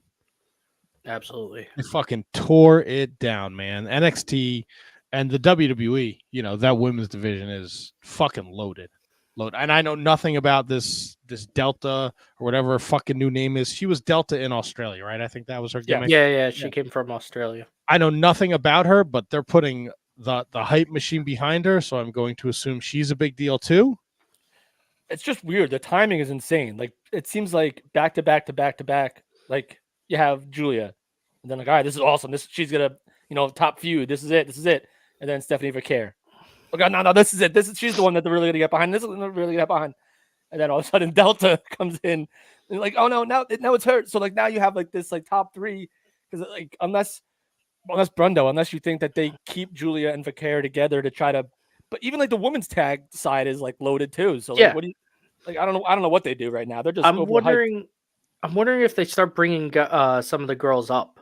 Like I know they already started with Lash Legend and her partner and stuff like that. So they're kind of bringing them in and bring a few other people up to make room. They're so like Roxanne's been there forever. And now you got this freaking now the main roster. Like look at the match that they announced for Crown Jewel, the women's tag team match. It's like a fucking 5-way for the women's tag titles. I see? There's not a whole lot of room anywhere. I think they moved that to SmackDown. No, the SmackDown the match is going to be a fatal 4-way between one member of each team. Oh, okay. And then the match is on Crown Jewel. On the Crown Jewel. That's right. Smacked easy.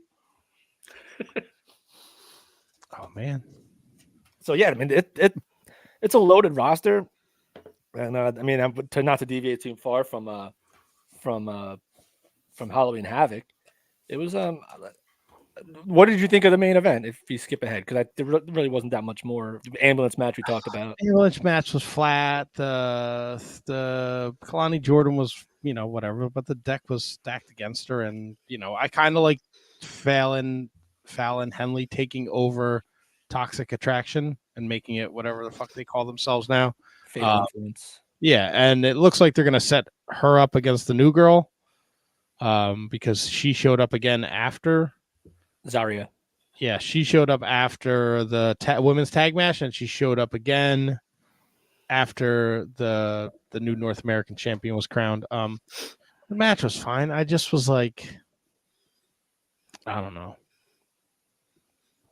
It was whatever. And then the main event, I don't know. I'm kind of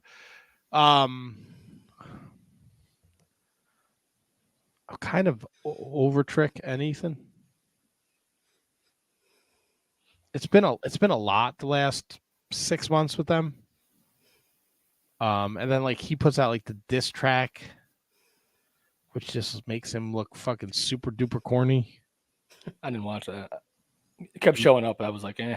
Yeah, you're good, KJG. You're better off. That and the Costco guys, they can both fucking drown in a lake.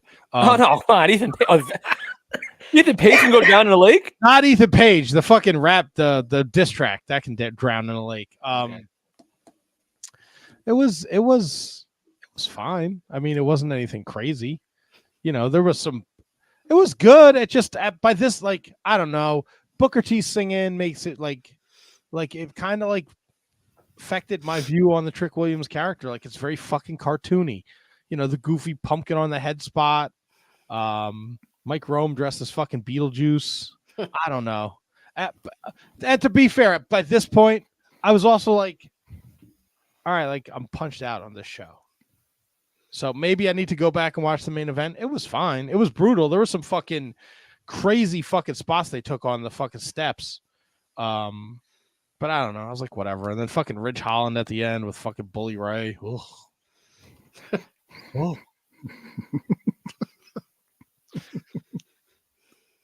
That's where I stand. And you know, to back where we started, like the whole referee not knowing that there's no rope breaks, like no one really explained that. So like, I don't know. They got all these other fucking graphics on the screen. What's coming up? What just happened? Like, throw the fucking rules up there. There are no rules. Yeah, well, fucking say that then. No. So what? I don't know what's next, right? Like, where do we go from here? It seems like Ridge Holland. Yeah. Like I would have liked to gone to Oba from here. I wouldn't mind him staying down, having a good long run with the title, and then you bring him up because it feels like WWE, the main roster, is pretty heavy right now. Especially Like, with guys like his size. You have like the Jacob Yeah. Fatus, you have the Braun Breakers, you have the Bronson Reeds, you have, you know, the Braun Strowmans and the Karrion Crosses and all these guys that are pretty big dudes. Unless you bring them to SmackDown. Is there a guy on SmackDown like him? Jacob Fatu. Yeah, but like I think you can get away with keeping them Yeah, apart. that's true. I think SmackDown's a good landing spot. Yeah, that's true. Yeah, I don't think necessarily he needs a run with the NXT title or anything like that to get to get called up and to get a spot up there. I mean, he's a stud. You know what I mean? Everybody knows what he can do, and I think that when it's right, it's right. And I think right now is a perfect time to bring him up. Yeah, and I only really wanted that for him because I know how new he still is. Too. Right. Yeah. So. Which speaks volumes to his potential. Oh yeah. Volumes. Yeah. Oh, the guy's gonna be a fucking dude. I'm telling you right now, I'm calling it. Future Hall of Famer. Oh, that was something else fucking dickhead said last night. Oh my god, I thought you were yelling at me. No. Fucking he said that about somebody last night. The script from last week. And I was like, this fucking asshole. I think he called El Bafemi a future Hall of Famer. Ah, so look, shucky ducky quack quack. Oh, fuck you. Uh-huh. Yeah. I like it. Some interesting, you know, they did the bit with Alexis King where he's gonna have fucking Steven Regal's his corner guy for his match against his son, so that'll be interesting. I like that. Yeah, you know, NXT for a while it was must see for me, and now I kind of feel like I'm kind of back to the if I can catch it. I watched the last hour of it last week. There's just a lot of fucking goofy shit. Like It's weird. I feel like Shawn Michaels is like caught in a weird spot as like Booker. Like it seemed like Triple H totally like rubbed off like Triple H. Yeah, like he's from the Triple H booking learning tree. And then I'm like I'm watching like more and more like to Matt's point. I'm like maybe he's still got a little McMahon like because he spent a lot of time around McMahon. Like maybe like is he fully invested in like what the NXT audience is like? To Double T's point, though, I think NXT does this. I think NXT goes in waves like this because when guys get to a certain spot in NXT, you know there's not much more they can do there. So then it kind of feels a little bit flat because, like, what are we doing next with this? And there's only so far you can go in NXT. So it goes in waves where, like, super excited. I'm not saying that's not fun to watch right now, but you get to that point where, like, okay, well, what can be next? Because they've kind of hit their ceiling. And once somebody hits their ceiling, booking them is going to be a little bit tougher to do. So they go in waves. NXT does as far as this goes. So I feel like we only think that because it's labeled as like a developmental brand. Like if NXT like was booked as its standalone brand, right? Like it's no different than a main roster. Like just when someone loses like the world title doesn't mean there's nothing else they can do. Slide them into another feud with somebody else. Like NXT should be no different, but because we all know what NXT is, like we all know that eventually because it's NXT, we all see that this is as far as they can go here because of what we know it is. Whereas in reality, if you take your mind out of like what we know and just view it as a standalone brand, there's no reason why Obafemi, because he lost his match, can't now go start a feud with somebody else. Or like, Kalani Jordan can now try to run through these three women again on a chase. Like she's like, it's just because we're so like conditioned to the fact that people get brought up from NXT to the main roster, and it's viewed as a brought up, not a lateral move. Well, but that's part of the excitement of it too, is to see when they get brought up, what they're going to do when they get there. Like that's definitely part of like the experience of watching NXT, and what they do there is once they hit like a certain point, or just when are they going to get brought up, when what I mean, what are they going to do when they get there? That is kind of part of the intrigue, to me at least, in watching NXT. Right, and to your point, because NXT is supposed to be the pipeline, so we know that there's no shortage of people there that can be put in that spot. It's just like, you're right. Once there's so much we can do with this guy, we have to put him up here. But here's what NXT does. Now this person goes up here. Now this person goes up here. And so it's just like a process. You're right. It's like an escalator. Right. But now we have people who know who the players are. Like, I think when Vince was running the show, like, we saw it when they brought up like Gargano, Ricochet, Karrion Kross, like Keith Lee, like they fucking sucked. They didn't know what to fucking do with them. Right. So now I think it's a little bit, it's very much what KJG is saying, but it's also like, it has to make sense, right? Like Carmelo Hayes was the last guy they called up, and like what they're doing with him makes sense. Right. When they took him a little bit too. He wasn't fitting right in right away. Yeah, but it makes sense, right? When they've had more success, I think, with the women, right? Because we had Sasha and Bailey and Charlotte and who the fuck am I forgetting? Rhea. Yeah, Rhea, Star, Liv, Becky. Yeah, Becky.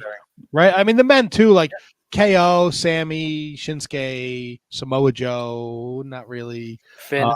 Finn. Yeah. But it has to make sense. I don't know that the women would be a fair comparison though, because that crop of ladies' talent was definitely special, and they were definitely different than the crop before them.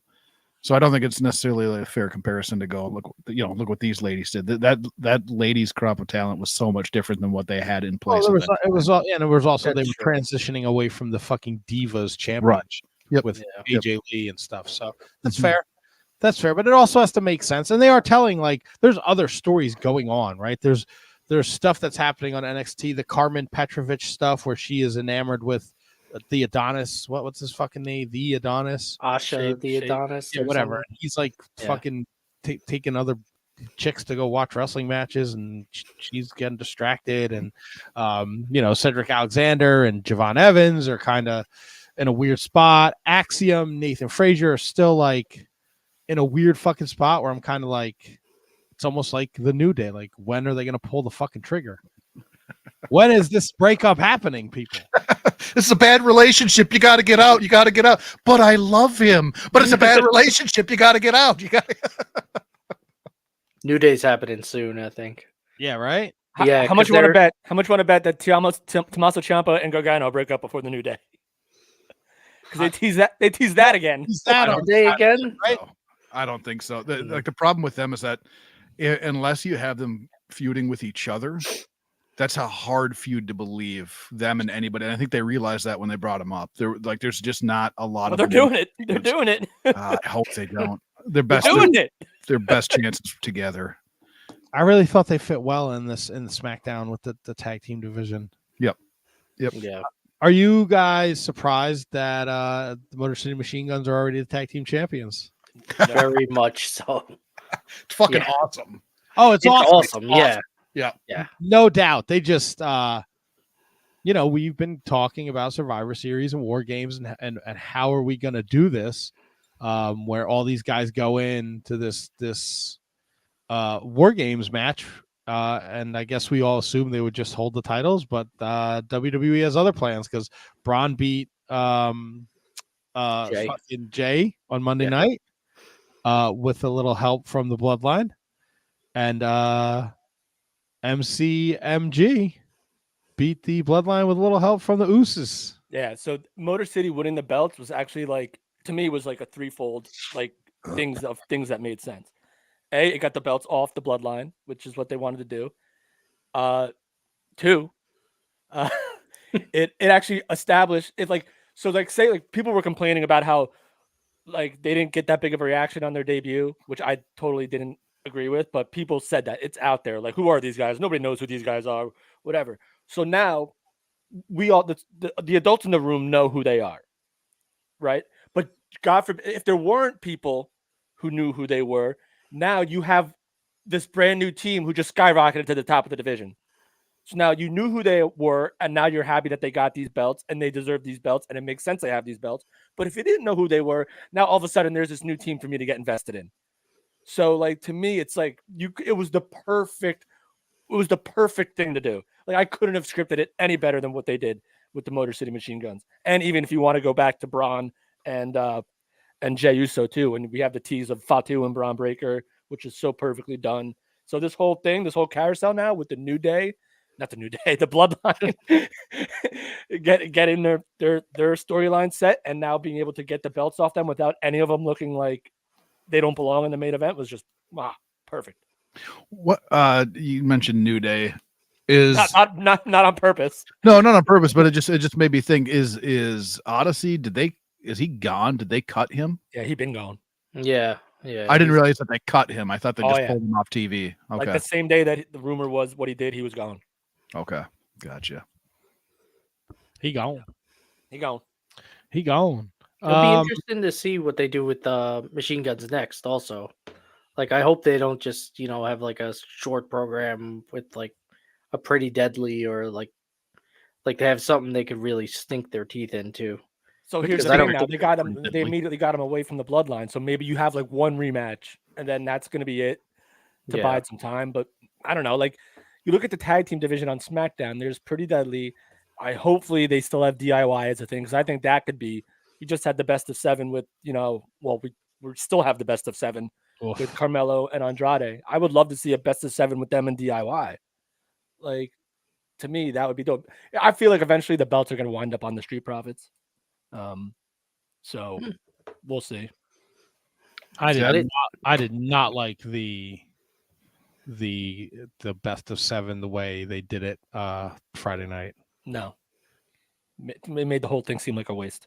And I think the crowd felt the same way, man. The air was fucking like sucked out of the building, man. It was not good. I'm sorry. No gusto. Yo, no gusto. See. Yo, no gusto. Yo, no gusto. I did not like it. Writing that down. I guess I got to learn Japanese. Yes. Too soon. What are we doing, guys? Like, yeah, that'll be interesting to see if he's on TV tonight. Yeah, that's true. Yeah, interesting. They were quick to point out that he did that on his own. Yeah, I believe. I feel like that's something like Bobby Heenan would have said back in the day, and nobody would have batted an eye. But I know this is 2024, and it's a different world. But very much so. Very much so, a different world. We got Crown Jewel Saturday. We'll be picking that. I love the fucking Cody Gunther promo, by the way, on SmackDown. That was fucking dynamite. So I'll check it out. I think I have a big break in between truck events on Saturday, so I should be able to catch some Crown Jewel. Cody had a great promo the week before on the significance to him of the title. Now, I still don't I'm not big on this title for, just the event and all that kind of stuff, but the promo that he cut did make it feel like it meant something, which was very refreshing for all the people shitting on it constantly. It was a great promo, I thought, and kind of made me a little bit more invested in, I think it's a great matchup. So I'm excited to see that matchup, but it now felt like there is some at least some stakes on the line beyond just this bullshit title that they're throwing up. Right. And back to that promo from 2 weeks ago, not every promo is going to be I'm pissed off, I'm mad, I'm yelling at to get to the promo that we had this past week, you had to have the promo that we had 2 weeks ago. Mm-hmm. To see the impassion, if you come out and do that every week, it's not going to make it's not going to make it special. Whereas you have the lull where you have just a calm, I'm just talking promo, this and that, and now to feed into this week, then you get the energy, the I'm not fucking around Cody Rhodes. You don't get that if you do that last week. So I'm with you, HK. I like both of them last week, and I like the promo this week, Matt. I thought the Randy Orton Triple H promo was a little weird. That was fucking hilarious when he called him out for being late. Yeah. That was a shoot. Like, he was late. Like, it was fucking hilarious, especially to see Randy Orton's reaction when he's like, "Ah, fuck." Nah, that was a work shoot, man. His head down and he starts chuckling about it. I'm like, that's fucking amazing. I love when that shit happens. I will say this, and Brendo, I don't know if you feel this way. The way they did that Triple H Randy Orton promo with Triple H like trying to protect Randy Orton from Kevin Owens, like, I think Kevin Owens needs to go fucking scorched earth on Randy Orton at Crown Jewel. Like, he needs to beat the fucking dog shit out of him. Yeah, if they want to establish KO as a killer, he needs to flip the legend killer thing on Randy Orton in a way. Just like absolutely murder him. And the subtleties of that going into that promo of on Randy Orton's entrance, stopping at Gorilla to talk to Triple H and try to like get in his face there, and then Triple H just be like, "Get to the fucking ring now, like go." And then as soon as he gets in the ring, he's like, "Oh well, we'll just do it out here then."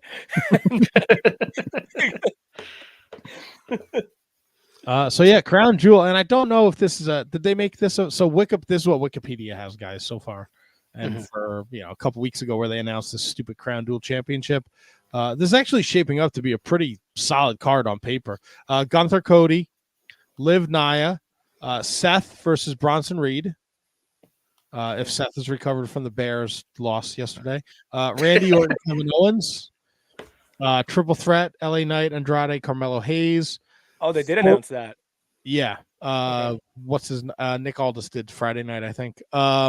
Fatal 4-Way for the women's tag titles. Bianca Jade against Damage Control versus Metaphor versus Chelsea and Piper Niven. And Roman and the Usos against the Bloodline? I don't think that was announced yet. You think that's just somebody throwing that in the wiki machine? Probably. Unless they did it during the show. It was a taped show. Oh, this Friday's tape. Son of a bitch. My bad. My bad. Well, it sounds great on paper. God damn. On paper, it sounds fantastic. Goddamn Crown Jewel, man. Like this match, like it's too soon, but because it's Crown Jewel, we have to have them. We have to have them there. There's no way if it wasn't Crown Jewel, this match would be happening. Right away. I mean, you use it as a stepping stone to set up for the War Games, right? And we are getting there, so I guess maybe it would, but it's like next month. But this pay-per-view shit, we would have a month worth of TV, not this pay-per-view where we have to have this match. Does that make sense? Like, yeah, but they can still use this match to add fuel to next. I don't want to see, like, we don't even know how Roman, I get because it's a tape show. We don't even know how Roman, like, they left this past week's SmackDown of like with Roman not sharing if he approves of what Jimmy Uso just did. So like now we have to wait another week to see, and that son of a bitch. I'm sure I can find it for you, KJG. Hold on one second. You might do it. Might as well. No. Already read the there might be people listening that No, good point. And you know what? It doesn't matter what we want to see. It's what the Saudi Arabia government wants to see. That's true. Who's ever paying $1 bazillion for this shit. So that was Sunday night, Halloween Havoc, and then WWE World. TNA did Bound for Glory Saturday night. Overall, I enjoyed the show. I got to watch it today. Thanks, KJG. I really enjoyed the women's match. And I really enjoyed Josh Alexander, Steve Macklin. They did some crazy shit. And I hated fucking Nick Nemeth, Joe Hendry. I don't. It's no, with all due respect to Joe Hendry and TNA, or like it's done. Like he was fucking white hot, and you could have put the belt on him at Slammiversary, and you chose not to. Like I think the time has passed, and JBL being involved, like I don't give a fuck, man. I don't care. There was so much fucking interference. I just felt like I was watching fucking WWE from 2008 or TNA from 2004. Fucking Ryan Nemeth, fucking Frankie Kazarian, fucking JBL, the fucking popcorn vendor, like everybody and their fucking cousin. I don't know, man. Full Metal Mayhem was fun. Like, I don't know. we're gonna fucking spray paint the fucking mat. That's why it's the main event. Like, I don't know. It was a fine show. Santana Moose, I fucking loved it. Mike Bailey with the Viking kid, the Viking El Hijo del Vikingo, super crazy fucking spots. He's apparently fucked, by the way. No, you know who's fucked? That was Chris Bay. Chris Bay. That's Scott George just said. If you didn't hear, Chris Bay seriously injured last night at the TV tapings. Had to have surgery. No details on the injury yet. Yikers. From what I heard, it's emergency neck back surgery. Ooh. So God, prayers up to Chris Bay, man. Yeah. But anyway, yeah, it was a good show. I enjoyed it. There was just like, I don't know, man. Like, so I understand your point on the interference of in the main event, but to me, like, that's why this is kind of why I picked Nick Nemeth. Not because to me, like, I thought I was with Matt. Joe Henry has to win. It's the biggest pay-per-view. It's the WrestleMania moment. But like, I know he hates that term, but he gets what I'm trying to say. But the last couple weeks leading up to this, the booking of Kazarian and the booking of Nemeth and the outlier that is JBL, which I knew was going to like peak his ugly head in this thing. I almost thought that they were going to start kind of like this super stable of like JBL leading. And I thought Nick Nemeth and Kazarian were going to pair up and Nemeth was going to turn heel. And then now we'll have this Kazarian with the call your shot on the spot and Nick Nemeth with the belt to protect Nemeth. So like, I really thought they were going to go full bore heel turn with Nick Nemeth on this, which is why I picked him. And then once I saw it wasn't closing the show, I was like, yeah, that's true. Yeah. I'm intrigued by the JBL stuff. Me too. I like. Are you just showing up fucking wherever, whenever? Just clothesline from hell, which is amazing. Just laying bitches down, punching Nemeth. Was it Ryan right in the fucking jaw? Like, it's intriguing because I don't know what's going to happen next, and I don't even have the fucking foggiest idea where he's going to go, what he's going to do. He's getting himself in great shape. Like, I'm kind of here for the JBL shit right now. Me too, because it's not JBL. This is like Outlaw Bradshaw. So I'm like, I haven't seen this guy in a while. He's gonna ride again. If you had told me we got JBL in the TNA main event scene and Bully Ray and the NXT main event scene like a couple of months ago, I would have called you nuts. Dude, give me Joe Henry JBL at Genesis in Texas. I'm here for it. Yeah, I mean, look, I'm not against it. I just was, like that the Joe Henry hand was so fucking hot. Yeah. They're playing the thing at like sports games and stuff like that everywhere. He was on NXT for like 5 fucking weeks in a row. I wonder like his, from what I've read before, his contract isn't up till the end of 2025, but there's been kind of like some speculation that maybe it's earlier than that. So like maybe they're just sending him out to NXT sooner than later.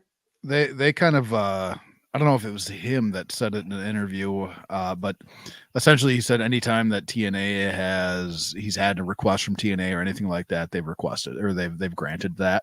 He said that they've always done well by him, and I think that was part of that talent exchange that they're kind of that working relationship to see what he would do in an NXT with an NXT crowd type of a thing. So I would not be shocked if it's sooner rather than later. I think he's a lock for the Rumble.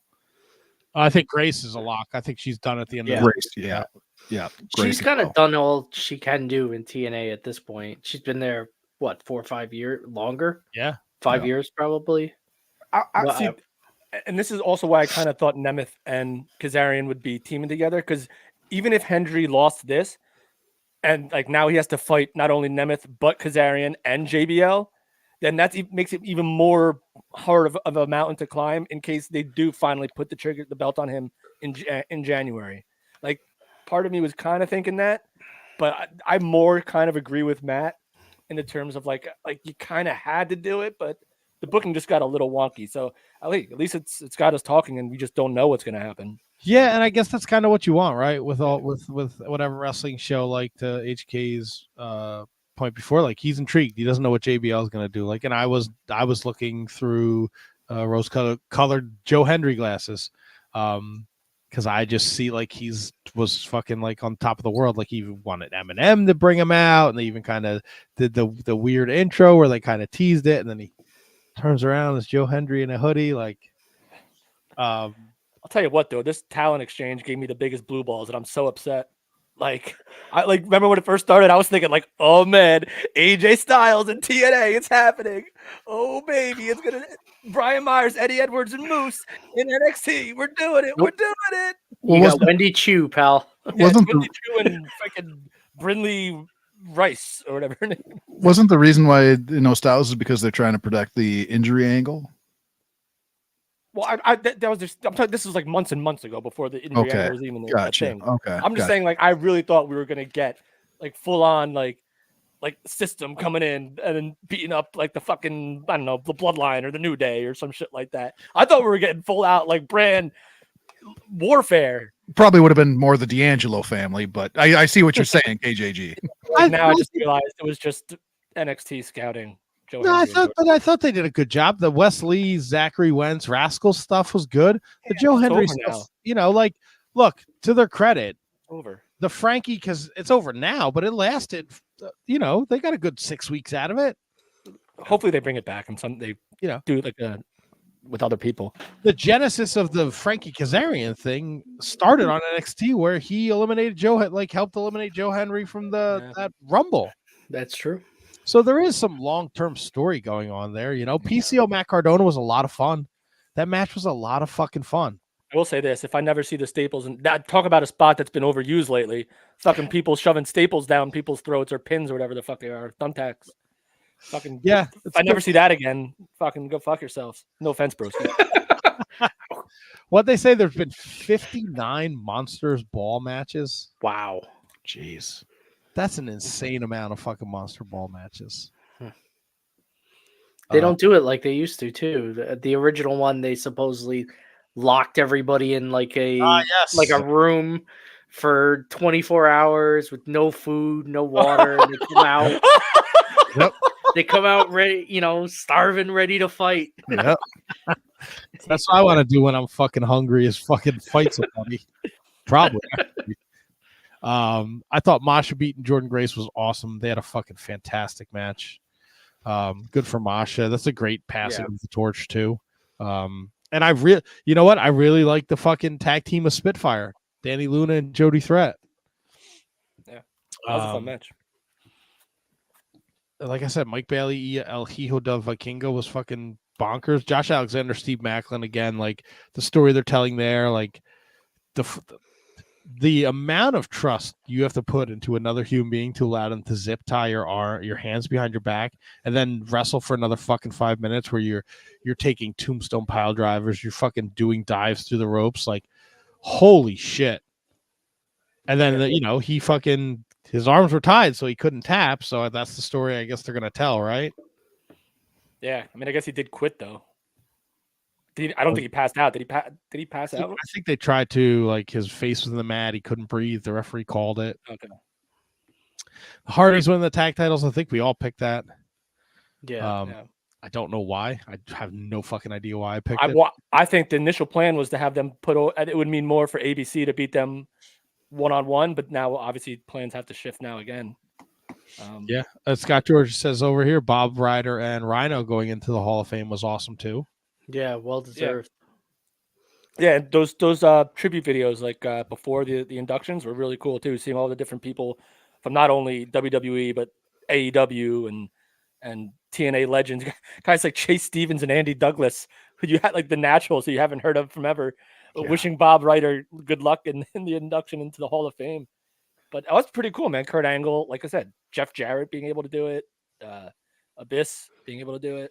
Yeah, and HK mentioned they wanted AJ Styles in the Hall of Fame, but but WWE wouldn't send him because of the injury. The injury angle, I believe, is what I read was that it didn't sound like they were opposed to it or anything like that. They just wanted to protect the angle that they were running currently. So I mean, I'm guessing it'll probably be in next year as long as they're still not running the injury angle. But that is what the scuttlebutt was that they wanted him. It was one of those where we're in the middle of this angle. We're not we're not going to compromise the angle for this spot. So I can respect that. I respect that. Yeah. Of course, we mentioned it at the start of this conversation. El Hijo del Vikingo hurt and Chris Bay. So, keep an eye on social media for the updates, and thoughts and prayers goes out to those guys, especially Chris Bay, because, anything with the neck and the head and emergency surgery is horrifying. And he's been fucking crushing it over there with ABC, and you just wish, nothing but the best for him. So keep your eyes out on that. We're going a little long, but I do want to talk some AEW because I did watch Dynamite and Collision, and I enjoyed Dynamite and I enjoyed Collision. I love the Outrunners. I think they're fantastic. I'm interested to see what happens with them in FTR. Curious Durious. Could give a shit less about Chris Jericho. It's just like that took the whole steam right out of the show for me. Like they got me back later, but that just that killed the show at that point. And it was a great show at that point too. Yeah, I just first couple of matches were great. You're gonna have Rocky Romero interfere. You're gonna have Brian Keith interfere. You're gonna have Big Bill interfere, and then after the match, you're gonna bring out Big Tom. Yeah, where's Kyle O'Reilly? He came out with them. He's not sitting there 5 feet away. Come on. I'm just I don't know. And we're what a month and a half from Final Battle. It's gonna be Chris Jericho on Final Battle against Big Tom Ishii. No offense, I'm the biggest fucking New Japan mark out there, but that does nothing for me. That's a fucking sneeze in my underwear. Writing that one down. I don't know. Again, I said it last week. The MJF stuff. I don't know. You guys want to fight me? Oh, that I hated that. And that the last match is going to have to be Adam Cole against Roderick Strong, right? They're both going to win too, and then that's the match. What kind of ass fucking what? What made him pull that? You're telling me he's sticking there this entire time, this entire whole week, and he's gonna all of a sudden it would be great. They have to fight 3 times in who the fuck thinks of that? It's the dumbest thing I've ever seen in my life. And the fact that all right, now it's a fit. Who made it official? The Bucks? Tony Khan? Who decided this was a good idea for a television show? Yeah, it was. And I love those guys, man. Yeah, look, they're still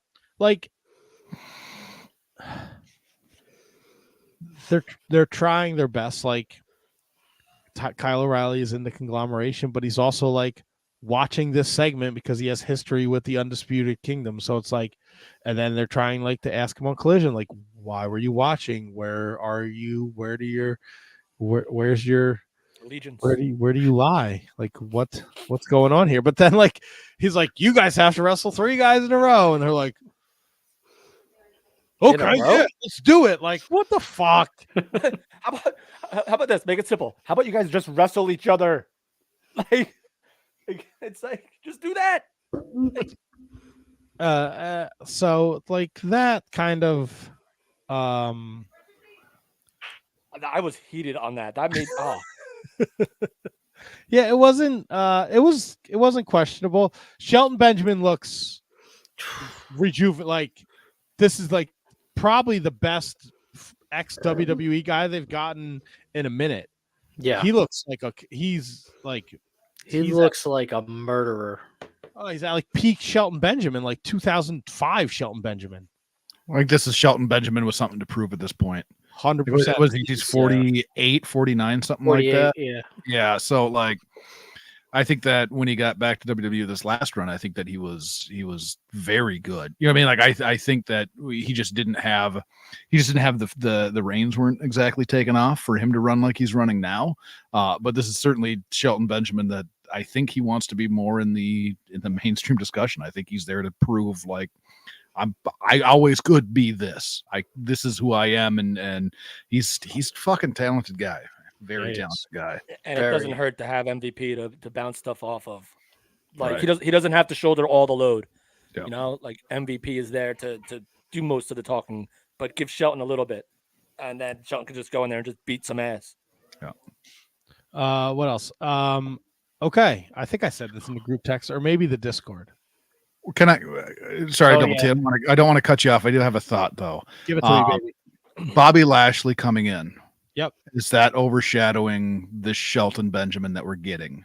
Are we going to keep getting this Shelton Benjamin if they bring Bobby Lashley into that fold? Because Bobby Lashley is, I mean, that was kind of he overshadowed Shelton when they were the Hurt Business. Like, would this be a mistake bringing Bobby in to put him back with MVP and Shelton?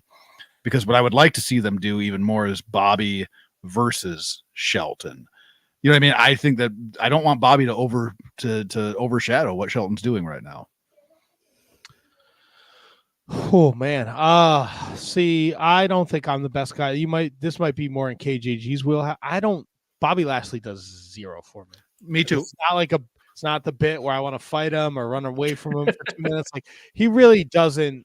I don't get it. Like I know KJG is excited for Fright Night because all signs are indicating that Bobby Lashley his debut is imminent. Either he gets involved in this Shelton Benjamin swerve match or he's there afterwards. So I think that's more in KJG's wheelhouse. So going back to Bobby Lashley in the Hurt Business, that was designed as a vehicle for Bobby Lashley. Like Right. He was supposed to be the front guy. Shelton Benjamin and Cedric Alexander were supposed to be there to back him up, and they held the tag titles in their own right. Now, fast forward so many years later, now we got two guys. I believe Lashley's also 50, if he's not already in his 50s. Yeah, it sounds now, right. If they're designed to bring in Bobby Lashley as an equal to Shelton Benjamin, and now they're just going to go for the tag team titles and beat the shit out of people, then I don't think we have to worry too much about an overshadowing situation. But you have to be careful, though, because Bobby Lashley's presence alone, it's almost impossible for him not to overshadow anybody. But now if they're there, if they're in lockstep now, and they have more freedom in AEW probably than they'd ever would in WWE. And I feel like they've always looked out for each other. So I think they're smart enough to realize that, hey, whatever they're cool with, they'll be cool with, and it'll work out. And I think if they put them as equals as a tag team, and they go after FTR, they go after the Bucks or whoever the tag team champions are now, I think you're better off not having the overshadow situation. Right, but with the even beyond just the optics, because Bobby Lashley is a big guy, right? Impressive physique, and that's not taking anything away from Shelton Benjamin. Bobby Lashley is a former world champion, and Shelton Benjamin never quite got into that spotlight. So I think just from that alone, doesn't it? Even if you team them up and you say these guys are together, this is a team. Isn't Bobby going to? You know what I mean? I just don't. I would rather see them go at it against each other and bring Shelton up. Make people believe that Shelton is that echelon guy. Make people believe that Shelton can overtake a Bobby Lashley, as opposed to it's just them together. You have a guy that got into the Intercontinental spot. I mean, he got there, but didn't get into that world title picture. So I don't think that that's going to help either one of them, if I'm being honest. Yeah, you know what? The thought of Bobby Lashley coming in to oppose Shelton Benjamin never even entered my mind. No. So now if you want to bring in Bobby Lashley as a face to try to go after this new rejuvenated Shelton Benjamin, then yeah, I could see that. I would like to see that. But I was also going to say, because he's a former world champion, you mentioned the term before, a clean slate. Now he's in AEW. Now, if they want to put him as a tag team, I think they can make that work. But I never even thought about bringing him in to oppose Shelton. I would actually really like that, because then that would raise Shelton's stock immediately. You're 100% right. I get some more interesting program too. Yeah. And as I like to say, a lot of spoons in the porridge. MVP is handing out cards like they're mints after a delicious dinner.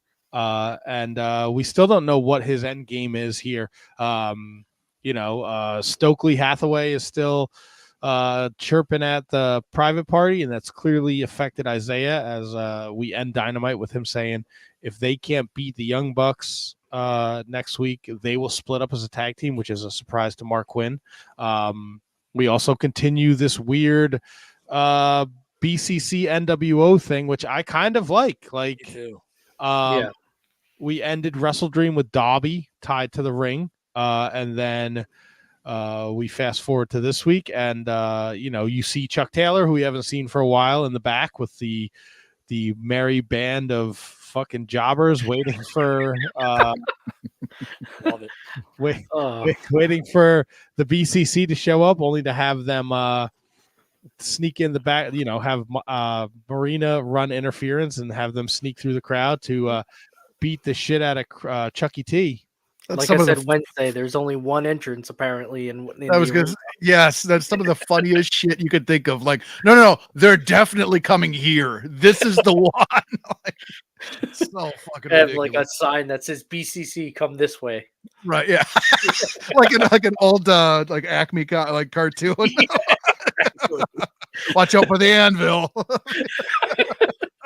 But Orange has been hesitant to get involved in this, and Chuck is like, "Hey, man, you got to put on your fucking big boy pants and do this." And he's involved at the end where they go to smash his ankle, and they said, "No, we're gonna do the head," and they're gonna make Wheeler do it. Which I actually gave a shit what Wheeler Yuta had to say. Yep. Saturday night in his sit down with fucking Nigel, where he fucking called Nigel out, where he was like, "What's wrong, Joker? You mad that we killed the Batman first?" Like, I actually give a shit about Wheeler Yuta, which is not something I thought I would say in 2024. So they're doing a lot of good things, in my opinion. Camille, I'm gonna give props to Mercedes Moné, because the Mercedes Moné Queen Amanada match from last week was good. The Camille Queen Amanada match Wednesday night,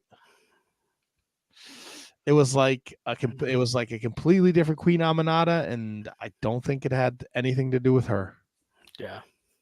And I know, look, and I've given Camille her praise. She was a great NWA World Champion. She had some great matches in the NWA. Live TV's rough. Nobody's perfect. This was not a good showing Wednesday night for Camille. They did not seem to be on the same page at all. It was clunky. It was goofy. I kind of also don't like that. We're getting her and Stat like pull apart. Like, I know that they're gonna fight, but I don't see why they have to do any extracurricular activities before the match. I don't know. I felt like it was a swing and a miss for me. Yeah. I'm excited for Stat and Camille because I think it's going to be a really good match. Yeah, I think the whole point of that is just to sell that these are two of the most powerful women in AEW. So it's going to take all that we have to keep them from getting at each other because they're so fucking Jack Diesel. I don't know. That's what I took from it, just based on previous things I've seen in their story about how they're just promoting like these are the two powerhouses of the women's division. So I guess they're just trying to sell that by having the pull apart. I guess. Yeah, I'm just inferring because I didn't see it. No, so I'm just inferring that whole like. I like when it's like a build, and then they're not like you have to like the excitement is like them getting in the ring together and like that the first time they touch like that's like a ooh moment if they like two fucking Mack trucks colliding, but like to do it where like Statlander's ragdolling Mercedes Moné out of the ring like. I mean, I still am trying to figure out when she became a face, Chris Statlander. When they brought in Camille. Yeah, or pretty much. Because I think it was after the tax in the Vizca. I think at that point you go, all right, she's we're gonna cheer for her now. Collision was also excellent. Ricochet Leo Rush was a lot of fun. Takeshita is so I didn't see the Scott D'Amore shows, but I heard Takeshita had two of the best matches of the year that weekend, where he wrestled Josh Alexander and Bailey. Yes, sounds right. Yeah. Bailey was the first night. Yeah, so I'm super excited for him and Ricochet at Full Gear. I didn't like the way we introduced Penelope Ford back into the fold, but I like the back and forth with her and Jamie Hayter. Jamie had that match last week, and then Penelope showed up on the big screen, and this Saturday Penelope had the match, and Jamie showed up on the big screen. So there's consistency. It's not the A story in the women's division, but at least there's a fucking story in there. Do something. Scott George says that she had an interview saying she was starting from scratch by herself. Oh, okay. I missed that. She had to scratch after the tax. Thank you, Scott George. Scabbing and I fucking love Jay White. I love this version of Jay White. I also love Shane Taylor, and it's a fucking sin because I don't know what evil demon possessed me to watch Ring of Honor the other day. Oh boy. Entering the Devil's Playground. It wasn't bad. It's just like It was a short Ring of Honor this week, huh? What, 3.5 hours? They threw in. You don't have it in here. They threw in the Athena Mercedes Martinez match from Final Battle. Oh, okay. They have like decent stuff going on, but like you have Shane. Like, why is Chris Jericho the fucking Ring of Honor world champion?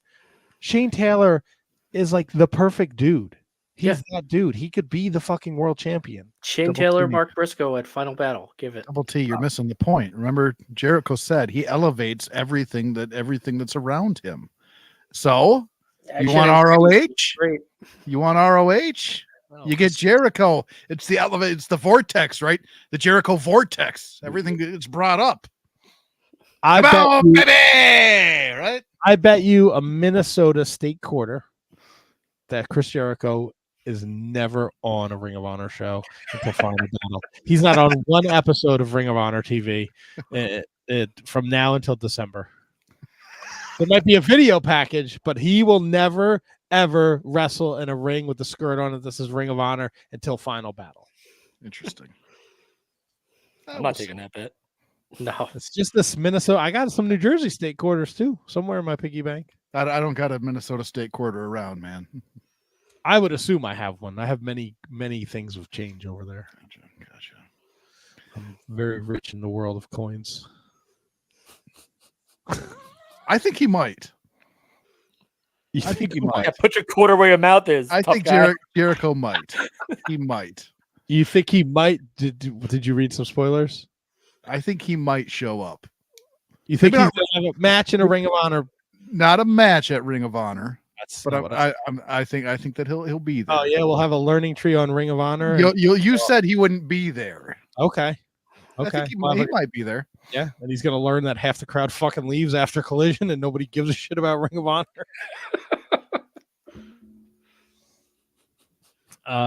But yeah, I'm Jay White threw that in a challenge. Him and Paige are going to go full gear. I like that. I agree with you though in terms of this version of Jay White. He's great. He's great. He goes right to work on fucking Shane Taylor's leg. Like, it was a great match and a great fucking story. Yeah, but even that promo on Dynamite was awesome. That was his past Dynamite, right? When he calls out, fucking fantastic. FTR beat the LFI. I mean, whatever. Yeah, good thing they Mike Bennett's walking around with a fucking Beast Mortos mask on. Like, why is the fucking Undisputed Kingdom still trying to get Beast Mortos on their side? God damn it. And his fucking poor wife, she's still in the fucking hospital after her surgery. God damn it, man. Get better, everybody. Get well, please. Yes. Fucking A. Don't like reading the fucking Dave Meltzer obituaries. I also don't like reading about the fucking Ring Boys. Jesus Christ. Yeah. I fucking made the mistake of reading that. It's a fucking horror show. Yeah. Yeah, man. I mean, come on. I mean, it's not like we didn't see this coming. I don't think they saw. I mean, is anyone all right? So maybe not that way, but is anyone? No, really but I think they were so preoccupied with the Janelle Grant stuff that they didn't realize how much Vince and company knew about Mel Phillips and the impact it would have in the Netflix documentary. That they would, because I think they filed in Maryland where there is no statute of limitation. So that's why they could file this lawsuit against Vince, Linda, the WWE, TKO, whoever else they are going to sue. It's not good. It's not good. Also, though, I mean, I'm going to play devil's advocate here. I know it's the 80s. Why are you letting a grown-ass man take your kid cross state lines for a wrestling show? A stranger? A man that works for the WWE? What are we doing here? WWF at the time? What are you doing, parents? Stranger danger. Like, it was a big thing back in the 80s. You don't get in the car with a stranger. Your mom is always home. She's in the shower or whatever. Like, when somebody calls. I think that depends on what year of the 80s it was. Beginning of 80s, it was still, free for all. Like, everybody hop in the back of the car and go everywhere. Maybe late 80s, it changed. Yeah, you don't want to end up on the side of the fucking milk carton like Johnny. Yeah. And that's when it happened. That's when all this shit was happening. And also, like, shame on all these fucking people, these professional wrestlers. Like, I gotta ask B. Brian Blair about this next week. Yeah, yeah. Right? Because this is like Bret Hart wrote about it in his fucking book, like where it was like a joke, and he drew like funny cartoons of like Mel Phillips sucking on people's toes in the locker room. Like, no one was like, maybe we shouldn't let the kids be around this fucking ghoul. Just an idea. Just gonna throw it. What's he gonna announce your fucking weight wrong on your way to the ring? Who gives a shit? He's a fucking loser ring announcer. Oh, maybe that added some steam to Terry Funk's dealing with him. Yeah, and fuck Vince McMahon. Fuck Vince and fucking Linda. Fucking assholes, cocksuckers. Fucking paying him to fucking leave and then bringing him back like fucking 4 months later. Awful. Awful. Awful. Awful waffle. But yeah. Oh, look at Scott George. Come on, Double T. Share the Diddy Diaries. Dave Meltzer's not writing about the Diddy Diaries, so I didn't read about it this week. Going from the shitty diaries to the Diddy Diaries. Huh? My guy. I like.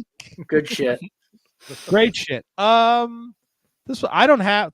Tony sent me the fucking closing thing at like 8:55, and I'm like, it's not happening. I can't open it. I'm not opening another tab on my fucking laptop here, so my computer can fucking crash. So, it's not happening. I don't have another closing. He said he might join too. He never responded. No. Well, here, you just do it. Just do it by memory. Oh, man, good call. This has been a production of the Shining Wizards Wrestling Podcast. We would like to thank these executive producers: Kate Hensler, Matt Garifo, Scott George, Hi Five Tom, Brendan Haney, Troy Titus, Al Day, John Burke, Emily Brock, Jesse Elwell. Fuck, I'm forgetting somebody now. Damn it! Kratzo? Ah, yes, Manny Crasso, Kathy Hummer, Danny Rusinello. I don't even know if there's some Patreons. Mike Peterson is gone. He leaves some like cryptic fucking messages in Discord. I'll be back, like he's fucking Arnold Schwarzenegger. I'll be back. Do it now. Welcome back. Do it like good night, Diana. Do it now. Do it. Do it, handsome Kevin. Go me. Now why are you opening out the kitty?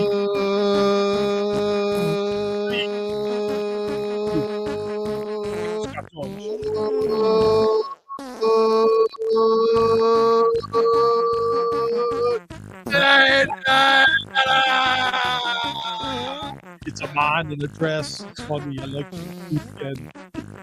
Do it again. Who's gonna hit the button? End the show. The show is over. Go home, people. All right.